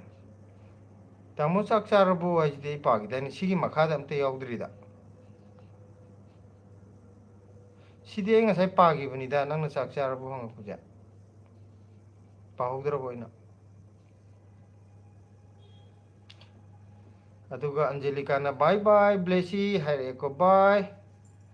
ꯑꯗꯨꯒ ꯅꯤꯡꯊꯧꯖꯝ ꯃꯦꯝꯄꯤꯛ ꯂꯥꯏꯛ ꯅꯝꯐꯝ ꯈꯪꯗ꯭ꯔꯦ ꯂꯥꯏꯚ ꯅꯝꯕꯁꯦ ꯑꯩꯈꯣꯏꯒꯤ ꯁꯀ꯭ꯔꯤꯟꯗꯣ ꯏꯆꯦꯒꯤ ꯃꯣꯕꯥꯏꯜꯗ ꯄꯤꯔꯣ ꯑꯩ ꯇꯥꯛꯀꯦꯁꯦ ꯏꯆꯦꯗ ꯏꯆꯦꯒꯤ ꯁꯀ꯭ꯔꯤꯟꯗꯨꯗꯅꯦ ꯏꯆꯦꯅ ꯍꯧꯖꯤꯛ ꯁꯨꯃꯥꯏꯅ ꯌꯦꯡꯉꯤꯕ ꯐꯣꯟꯗꯣ ꯑꯗꯨꯗ ꯌꯦꯡꯅ ꯈꯨꯗꯣꯝꯕꯤꯁꯤꯅ ꯁꯨꯃꯥꯏꯅ ꯇꯛ ꯇꯛꯑꯅ ꯑꯅꯤꯔꯛ ꯅꯝꯁꯤꯜꯂꯣ ꯑꯗꯩꯗ ꯂꯥꯏꯛ ꯑꯅ ꯊꯛꯂꯪ ꯃꯇꯣꯟ ꯆꯣꯡꯊꯣꯔꯛꯀꯅꯤ ꯌꯦꯛꯑꯒ ꯈꯨꯕꯤꯒꯤ ꯁꯥꯏꯟ ꯑꯃ ꯁꯨꯃꯥꯏꯅ ꯎꯔꯛꯀꯅꯤ ꯇꯧꯔꯒ ꯑꯃ ꯊꯣꯛꯂꯛꯀꯅꯦꯕ ꯇꯛ ꯇꯛꯑꯅ ꯌꯦꯡꯉꯣ ꯏꯆꯦꯅ ꯑꯅꯤꯔꯛ ꯍꯧꯖꯤꯛ ꯅꯝꯃꯣ ꯌꯦꯡꯕꯤꯌꯨ ꯌꯥꯕ꯭ꯔꯥ ꯌꯦꯡꯉꯣ ꯁꯨꯃꯥꯏꯅ ꯇꯧꯔꯒꯅꯤ ꯑꯩꯈꯣꯏꯁꯦ ꯍꯦꯛꯇ ꯅꯝꯐꯨꯗ ꯇꯥꯛꯏꯅꯦ ꯃꯌꯥꯝ ꯑꯩ ꯇꯧꯒꯦ ꯑꯩꯈꯣꯏꯒꯤ ꯁꯤꯗ ꯂꯥꯏꯛꯇ ꯅꯝꯖꯜꯂꯣ ꯑꯗꯨꯒ ꯁꯨꯃꯥꯏꯅ ꯊꯝ ꯊꯥꯔꯅꯤ ꯍꯩꯄꯥꯗꯣ ꯑꯣ ꯂꯥꯏꯛ ꯇꯧꯈ꯭ꯔꯦ 20 ꯐꯠ ꯂꯥꯎ ꯆꯣꯡꯊꯣꯔꯛꯈ꯭ꯔꯦ ꯑꯗꯣ ꯀꯩꯅꯣꯒꯤ ꯀꯔꯤꯑꯕ ꯕꯣꯠꯀ ꯈꯣꯝꯕꯗ ꯕꯣꯠ ꯊꯥꯗꯕ ꯇꯥꯛꯄꯤꯒꯦ ꯅꯝꯗꯅ ꯄꯨꯁꯜꯂ ꯈꯨꯕꯤ ꯅꯝꯕꯗꯣ ꯑꯗꯨꯅꯦ ꯑꯩꯈꯣꯏ ꯇꯧꯔꯤꯁꯦ ꯅꯝꯐꯨ ꯁꯥꯐꯨ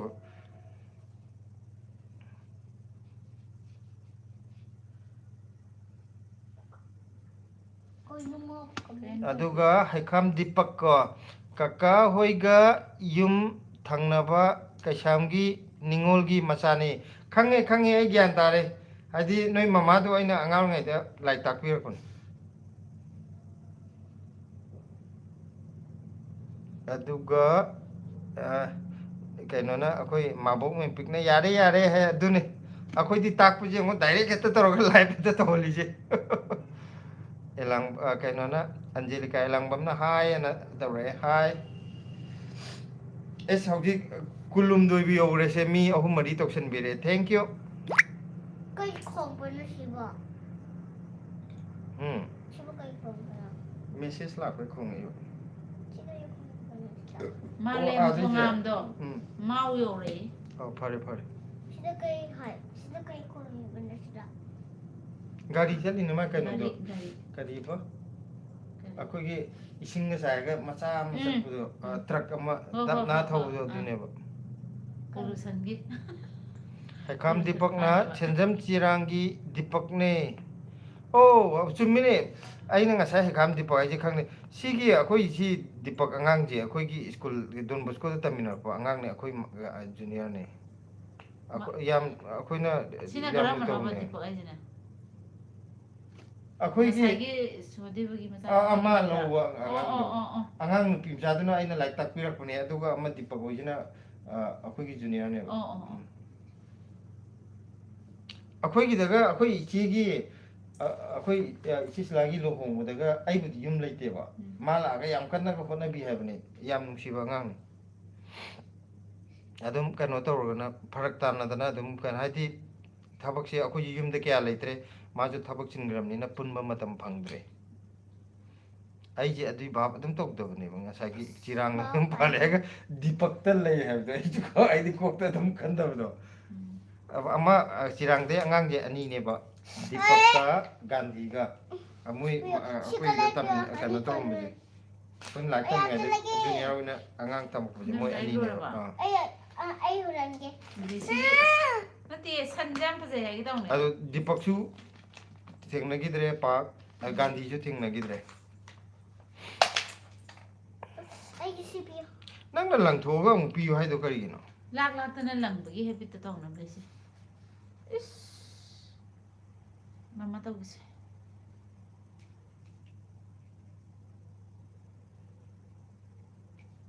aduga kari hay no manabariya hay mane ko dada koi che kadai de lege hebne ai koi jog delhi de leye aduga akhoi ichi me pikna hanjin jabra ye like tawdo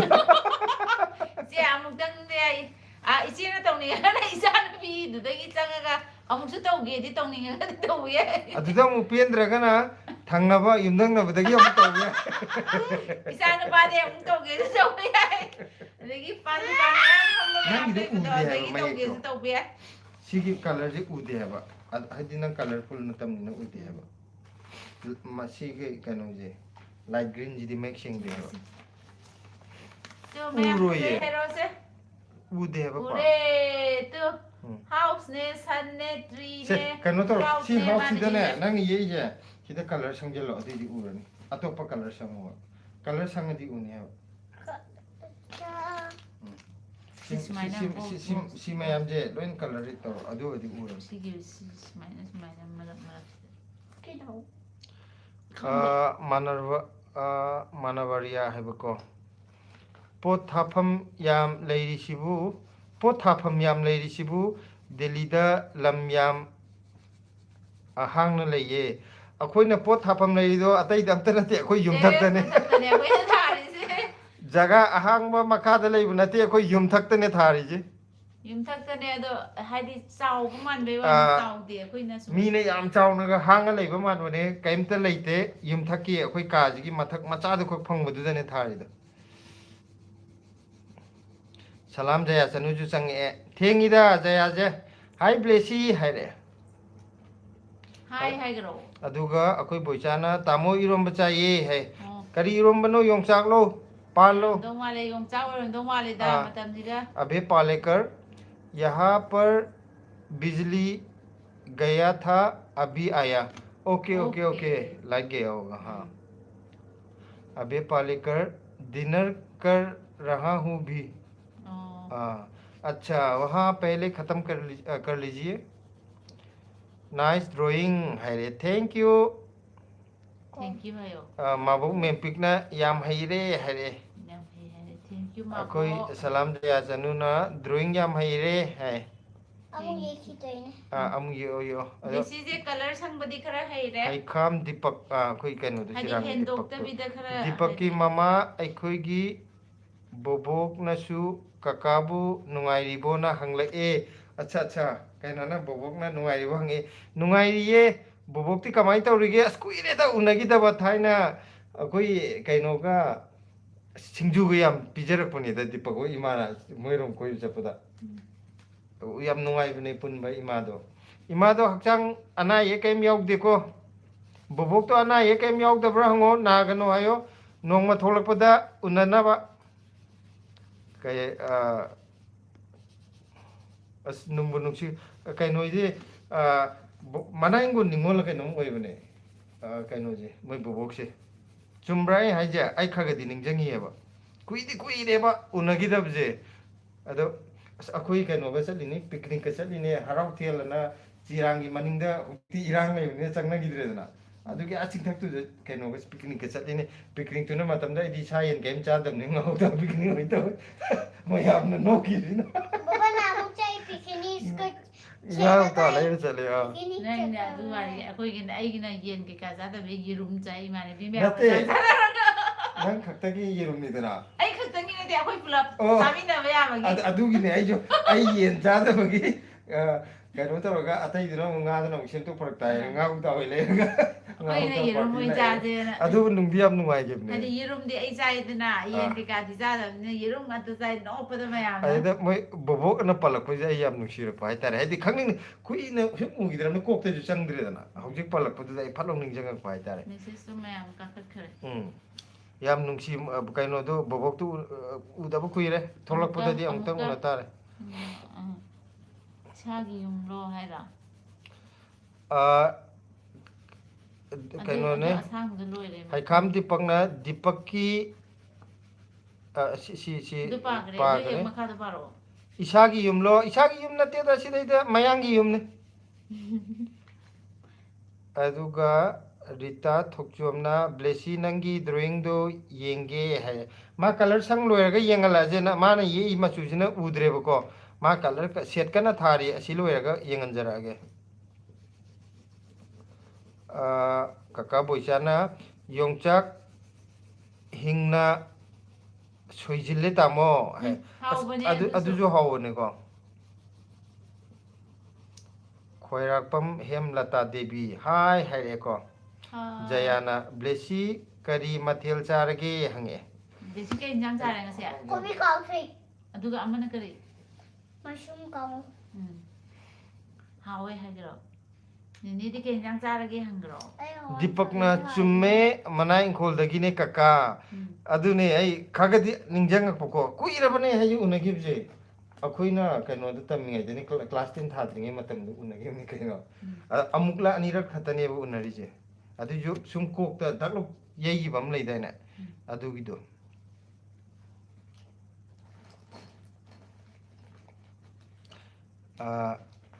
ꯑꯗꯨꯒꯤ ꯀꯩꯅꯣ ꯇꯧꯕꯁꯤꯗ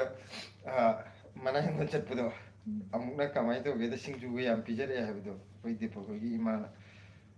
ꯁ꯭ꯀꯨꯜꯗꯒꯤ ꯍꯜꯂꯛꯄꯅꯦꯕ ꯗꯣꯟ ꯕꯣꯁꯀꯣꯗꯒꯤ ꯗꯣꯟ ꯕꯣꯁꯀꯣꯁꯤꯗ ꯍꯜꯂꯛꯄꯁꯤꯗ ꯕꯁꯁꯤꯗ ꯍꯜꯂꯛꯄꯁꯤꯗ ꯕꯁꯁꯤꯅ ꯑꯃꯨꯛ ꯊꯣꯡꯂꯧꯗꯒꯤ ꯑꯍꯟꯗꯦꯝꯒꯤ bus ꯑꯣꯏꯗꯣꯏꯕ ꯑꯍꯟꯗꯦꯝꯒꯤ ꯄꯩꯁꯥ ꯌꯥꯝ ꯄꯥꯏ ꯍꯥꯏꯕ ꯀꯥꯡꯕꯨꯗꯨꯒꯤꯅꯦꯕ ꯑꯗꯨꯒ ꯃꯥꯒꯤ ꯃꯆꯥꯅꯨꯄꯥꯁꯤꯁꯨ ꯕꯁꯇ ꯇꯣꯡꯗꯣꯏꯅꯦ ꯆꯞ ꯃꯥꯟꯅꯩ ꯁ꯭ꯀꯨꯜꯗ ꯇꯝꯃꯤꯟꯅꯩꯑꯕ ꯕꯁꯀꯤ ꯃꯄꯨꯁꯤꯒꯤ ꯑꯗꯣ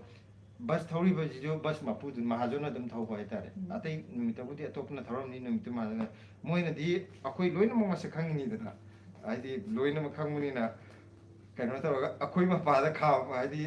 ꯑꯉꯥꯡ ꯌꯥꯎꯔꯤꯅ ꯈꯥꯝꯃꯛꯀꯗꯣꯏꯅꯦꯕ ꯃꯣꯏꯗꯤ ꯀꯅꯥꯝ ꯀꯨꯝꯊꯗꯕꯤꯅꯦꯕ ꯑꯩꯈꯣꯏꯗꯤ ꯆꯤꯔꯥꯡ ꯆꯠꯇꯣꯏꯅꯤꯗꯅ ꯆꯤꯔꯥꯡ ꯆꯠꯇꯕꯅꯤꯅ ꯑꯝꯇ ꯀꯨꯝꯊꯗꯕ ꯑꯗꯨꯝ ꯇꯨꯃꯤꯟꯅ ꯑꯗꯨꯝ ꯇꯣꯡꯉ ꯂꯩꯔꯦ ꯑꯗꯨꯒ ꯆꯤꯔꯥꯡꯗ ꯀꯨꯝꯊꯔꯛꯄꯗꯨꯗ ꯑꯣ ꯅꯣꯏ ꯁꯤ ꯂꯥꯛꯄꯩ ꯑꯣꯏꯔꯦ ꯑꯩ ꯈꯜꯂꯤꯅꯦ ꯉꯁꯥꯏ ꯑꯉꯥꯡ ꯑꯝꯇ ꯀꯨꯝꯊꯗꯦꯅ ꯑꯗꯨꯃꯥꯏꯅ ꯇꯧꯔꯒ ꯆꯤꯔꯥꯡꯃꯨꯛ ꯆꯪꯉꯦ ꯕꯁꯇꯣ ꯑꯗꯨꯗ ꯑꯗꯨꯃꯥꯏꯅ ꯀꯨꯝꯊꯔꯒ ꯆꯠꯂꯦ ꯆꯤꯔꯥꯡꯗ ꯀꯔꯤ ꯂꯩꯒꯦ ꯑꯩꯈꯣꯏ ꯗꯤꯄꯛ ꯂꯩꯔꯤꯁꯦ ꯗꯤꯄꯛ ꯍꯣꯏ ꯃꯌꯨꯝ ꯆꯠꯇꯣꯏꯕ ꯀꯣꯏꯕ ꯆꯠꯂꯤꯕ ꯑꯗꯨꯒꯤꯅꯤꯗ ꯑꯩꯅ ꯁꯤꯡꯖꯨ ꯄꯤꯖꯔꯛꯑꯦ ꯍꯥꯏꯕꯗꯣ ꯑꯇꯩꯒꯗꯤ ꯀꯥꯎꯔꯝꯕꯅꯤꯗ ꯆꯤꯔꯥꯡꯁꯤꯅ ꯀꯔꯣꯝ ꯆꯠꯂ ꯂꯩꯗꯣꯏꯅꯣ ꯁꯦꯟꯖꯝ ꯊꯣꯡꯅꯧ ꯍꯦꯜꯂꯒ ꯆꯠꯈꯤꯕꯗꯣ ꯍꯧꯖꯤꯛ ꯏꯔꯥꯡ ꯊꯣꯛꯏꯕꯁꯦ ꯀꯩꯅꯣꯒꯤ ꯅꯠꯇꯦ ꯁꯣꯔꯣꯛꯇ ꯁꯨꯃꯥꯏꯅ ꯍꯥꯏꯖꯤꯟꯗꯣꯏꯔꯥ ꯁꯣꯔꯣꯛꯇꯒꯤ ꯃꯅꯨꯡꯗ ꯆꯪꯈꯤꯗꯣꯏꯕ ꯃꯅꯤꯡꯂꯣꯝꯗ ꯂꯝꯕꯤꯗꯣ ꯁꯦꯟꯖꯝꯕꯅ ꯑꯃꯨꯛ ꯑꯩꯈꯣꯏ ꯁꯣꯔꯣꯛ ꯃꯄꯥꯟꯗ ꯂꯩꯔꯅꯤ ꯑꯗꯨꯒ ꯃꯅꯨꯡ ꯑꯃꯨꯛ ꯈꯤꯇꯪ ꯍꯟꯖꯜꯂꯒꯅ ꯆꯤꯔꯥꯡ ꯃꯅꯨꯡꯗ ꯑꯣꯏꯗꯣꯏꯕ ꯑꯃꯅ ꯁꯦꯟꯖꯝ ꯆꯤꯔꯥꯡ ꯍꯥꯏꯔꯦ ꯃꯄꯥꯟꯗꯨꯅ ꯃꯅꯨꯡꯗꯨꯅ ꯆꯤꯔꯥꯡꯗꯪ ꯍꯥꯏꯕ ꯑꯣꯏꯔ ꯃꯥꯜꯂꯦ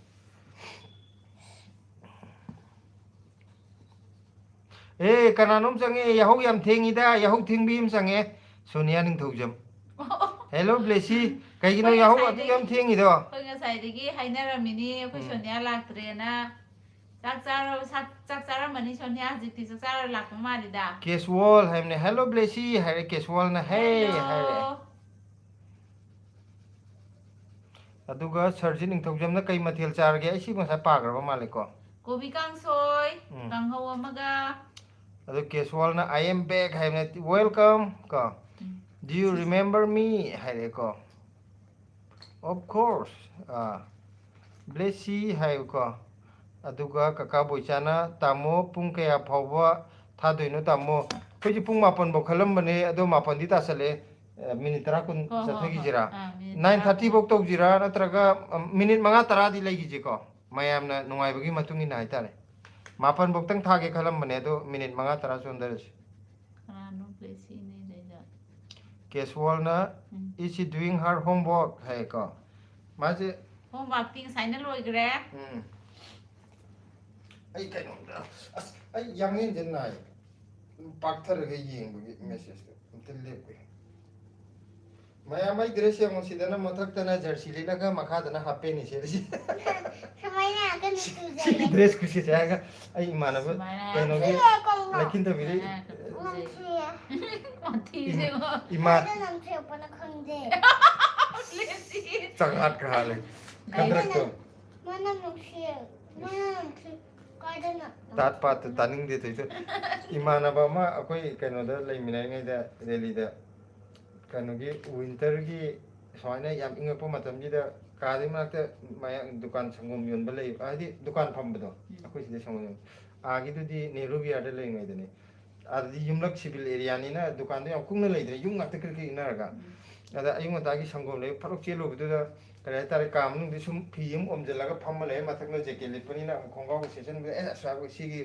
युम हेड कनो तरोगा हांगतो अदुम इनंगना अबजिबोना माजे हापेन दुम सेला मथकता जेकेट लिला फरक चले लई बितोखिबा अदुगा माना संगम लई ngaidu इमानबा अतोपा अमा मुंगला आबा इमानबा दिमाग खंगनाबा अकोगी खंगनामते कईनो इतो मथक्तना जेकेट लिले मखादना हापे नंगी दनिंग धमदार का लेला आई अमते लेप के ख्वांग ये नाय नोन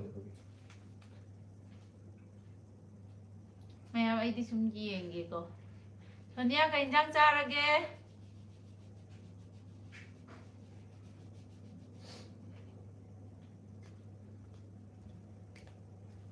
कोई कमेंट पाना वाला है जे कमेंट पा हला गया क्या है क्या यो ऐसे मिट याम कुछ पुरान तो Casual I mean I don't know this language it is Meitei Lon Manipuri Sonia Ningthogjam na Jayagi ama yawgar mane Blessy lairik yam haiba mina Haijin bi yadabi magun yam leibi Haijin bi yadabi hai mane करेगी Henjin bi hai ba ai jina pa Mexico mandana ko Blessy lairik yam haibi mina henjin bi yadabi magun yam leibi oyuko hai re ओजगे ओजे ओइंदे कई गया no aduga mayam aigi video je amu mutlure ko thabak yam chille ai phone ji ko phut pha yam sanari ado akhoi kaino ki dipak ki comment ma pahudre na haibne adu umta pagi to kaka se akhoi ki comment parakte haibo ko पागल magi pahudri jamti yenge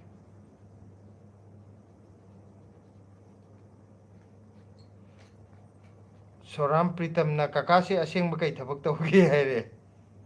कका से असेंग थबक से हायरा अनि मयाम कुयरoi 30k बुक्तंगाई बिरो मयाम ngairaga leiba mayam ama lei ado haji haido di farak tani bu ko chumme manai khol dagi ne kaka yisidi ai pagibne adu nataba atopa yawde da dipakya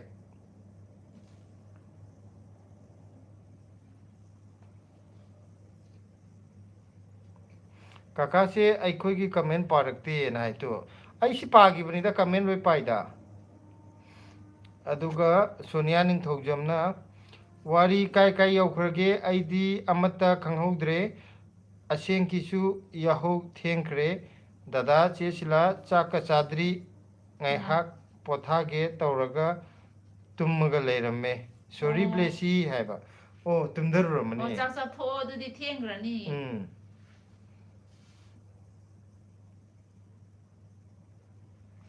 ꯑꯗꯨꯒ ꯀꯦꯁꯋꯣꯜꯅ Blessy can you show me your drawing ꯍꯥꯏꯔꯦ ꯆꯠꯇ ꯎꯠꯈ꯭ꯔꯣ ꯎꯠꯈ꯭ꯔꯁꯦ ꯅꯪꯒꯤꯁꯨ ꯌꯥꯔꯦ ꯎꯠꯄ ꯌꯥꯔꯦ ꯎꯠꯄ ꯌꯥꯔꯦ ꯑꯦ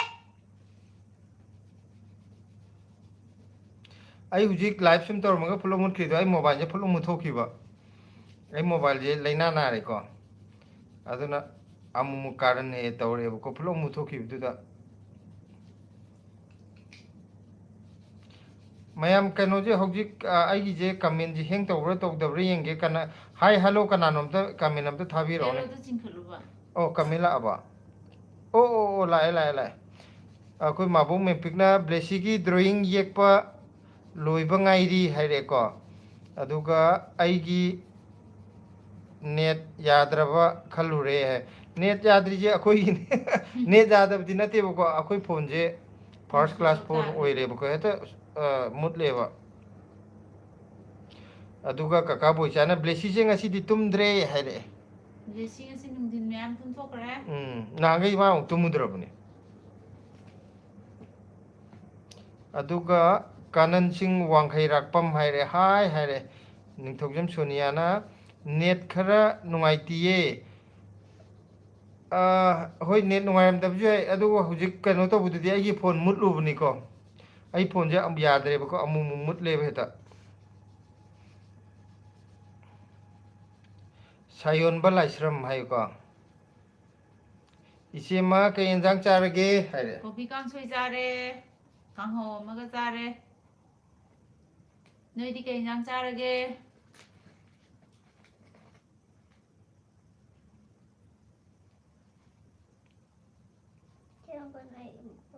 ꯊꯦꯡꯀꯅꯣꯏ ꯁꯦ ꯅꯪ ꯗ꯭ꯔꯣꯌꯤꯡꯁꯦ ꯂꯣꯏꯗ꯭ꯔꯤꯕꯣ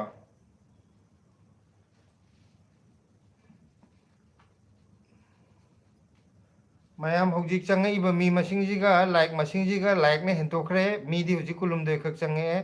ꯂꯥꯏꯛꯇꯤ 23 ꯁꯨꯔꯦ ꯑꯗꯣ ꯂꯥꯏꯛꯁꯦ ꯈꯤꯇꯪ ꯍꯟꯊꯍꯟꯁꯤꯔ ꯃꯥꯟꯅꯅꯕ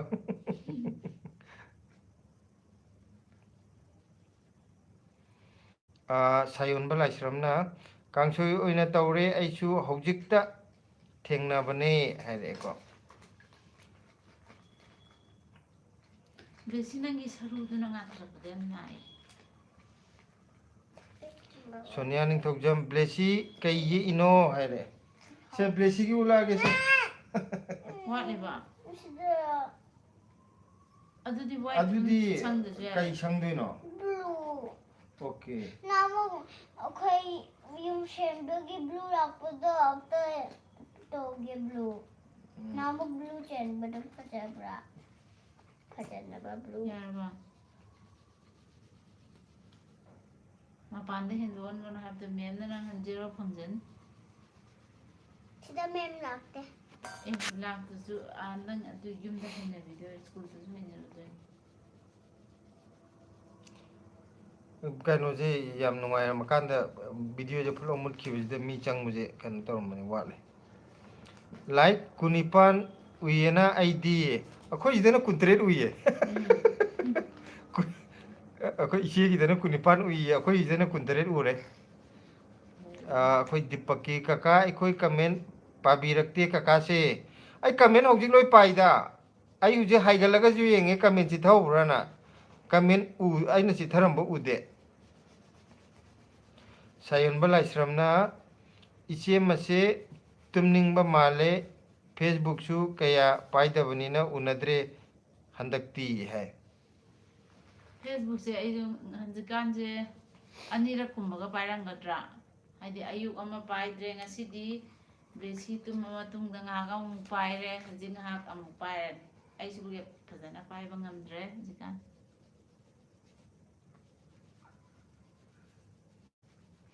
ꯑꯗꯨꯒ ꯑꯩꯈꯣꯏ ꯁꯣꯅꯤꯌꯥꯒꯤ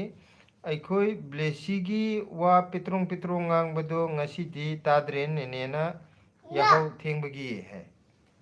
ꯅꯪꯅ ꯉꯥꯡꯕꯁꯨ ꯇꯥꯗ꯭ꯔꯦ ꯉꯁꯤ ꯍꯥꯏꯕ ꯕ꯭ꯂꯦꯁꯤ ꯕ꯭ꯂꯣꯛꯇ ꯌꯥꯝ ꯐꯖꯅ ꯉꯥꯡꯉꯤꯗ ꯄꯦꯇ꯭ꯔꯣꯡ ꯄꯦꯇ꯭ꯔꯣꯡ ꯅꯪ ꯑꯗꯨꯃꯥꯏꯅ ꯊꯦꯠꯇꯣꯔꯛꯑꯗꯤ ꯌꯥꯗ꯭ꯔꯦ ꯃꯃꯥ ꯃꯃꯥꯅ ꯀꯂꯔ ꯁꯪꯕꯗꯣ ꯕ꯭ꯂꯦꯁꯤꯗꯤ ꯀꯃꯥꯏꯅ ꯏꯁꯩ ꯁꯪꯉꯣ ꯁꯛꯄ ꯍꯩꯇꯦꯗ ꯃꯌꯥꯝ ꯍꯩꯇ꯭ꯔꯦ ꯃꯥꯗꯤ ꯑꯝꯇ ꯍꯩꯇ꯭ꯔꯦ ꯑꯃꯨꯛꯇꯪ ꯁꯛꯂꯛꯑꯣ ꯍꯩꯇꯦ ꯃꯥꯗꯤ ꯏꯁꯩ ꯁꯛꯄ ꯍꯩꯕꯁꯦ ꯑꯝꯇ ꯍꯥꯏꯌꯨ ꯃꯌꯥꯝ ꯈꯪꯅꯅꯕ ꯍꯩꯔꯤ ꯍꯥꯏꯕꯗꯣ ꯈꯪꯅꯅꯕ ꯃꯌꯥꯝꯅ ꯂꯣꯏꯅꯃꯛ ꯍꯩꯇ꯭ꯔꯦꯅ ꯂꯧꯅꯔꯦꯕ ꯑꯝꯇ ꯁꯛꯂꯛꯑꯣ ꯍꯥꯟꯅ ꯅꯍꯥꯟꯃꯨꯛ ꯀꯩ ꯁꯛꯄꯗꯣ ꯑꯗꯨꯒ ꯍꯩꯈꯥꯝ ꯗꯤꯄꯛꯅ ꯀꯀꯥ ꯑꯩꯈꯣꯏ ꯇꯨꯝꯃꯒꯦ good night sweet dream good night for you ꯍꯥꯏꯀꯣ ꯇꯨꯝꯃꯨ ꯇꯨꯝꯃꯨ ꯅꯨꯡꯉꯥꯏꯅ ꯄꯣꯊꯥꯔꯣ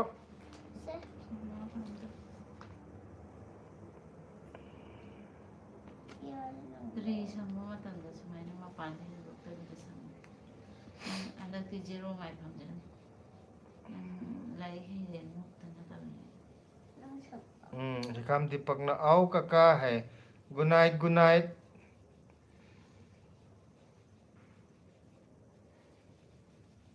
ꯁꯥꯌꯣꯟꯕ ꯂꯥꯏꯁ꯭ꯔꯝꯅ ꯒꯨꯗ ꯅꯥꯏꯠ ꯏꯆꯦꯃ ꯀꯣꯟꯅ ꯑꯃꯨꯛ ꯊꯦꯡꯅꯔꯁꯦ ꯍꯥꯏꯌꯦꯀꯣ ꯒꯨꯗ ꯅꯥꯏꯠ ꯀꯀꯥ ꯕꯣꯏꯁꯥꯒꯤ ꯀꯀꯥ ꯌꯥꯝꯅ ꯌꯦꯡꯅꯤꯡꯉꯦ ꯕ꯭ꯂꯦꯁꯤꯒꯤ ꯗ꯭ꯔꯣꯌꯤꯡ ꯌꯦꯛꯄꯗꯣ ꯍꯥꯏ ꯁꯤ ꯑꯝꯇ ꯌꯦꯡꯍꯟꯈ꯭ꯔꯣꯁꯦ ꯑꯗꯨꯗꯤ ꯍꯌꯦꯡꯈꯩ ꯊꯣꯏꯊꯣꯏ ꯂꯥꯏꯚ ꯌꯥꯎꯍꯜꯂꯔꯣꯏ ꯃꯥ ꯗ꯭ꯔꯣꯌꯤꯡ ꯌꯦꯡꯕ ꯌꯥꯗ꯭ꯔꯕꯅꯤꯅ ꯁꯤ ꯀꯩꯅꯣꯝ ꯇꯧꯔꯛꯀꯦ ꯌꯥꯔꯦ ꯅꯪ ꯁꯪꯉꯨꯅꯣ ꯃꯥ ꯑꯗꯨꯝ ꯁꯪꯍꯜꯂꯣ ꯌꯥꯔꯦ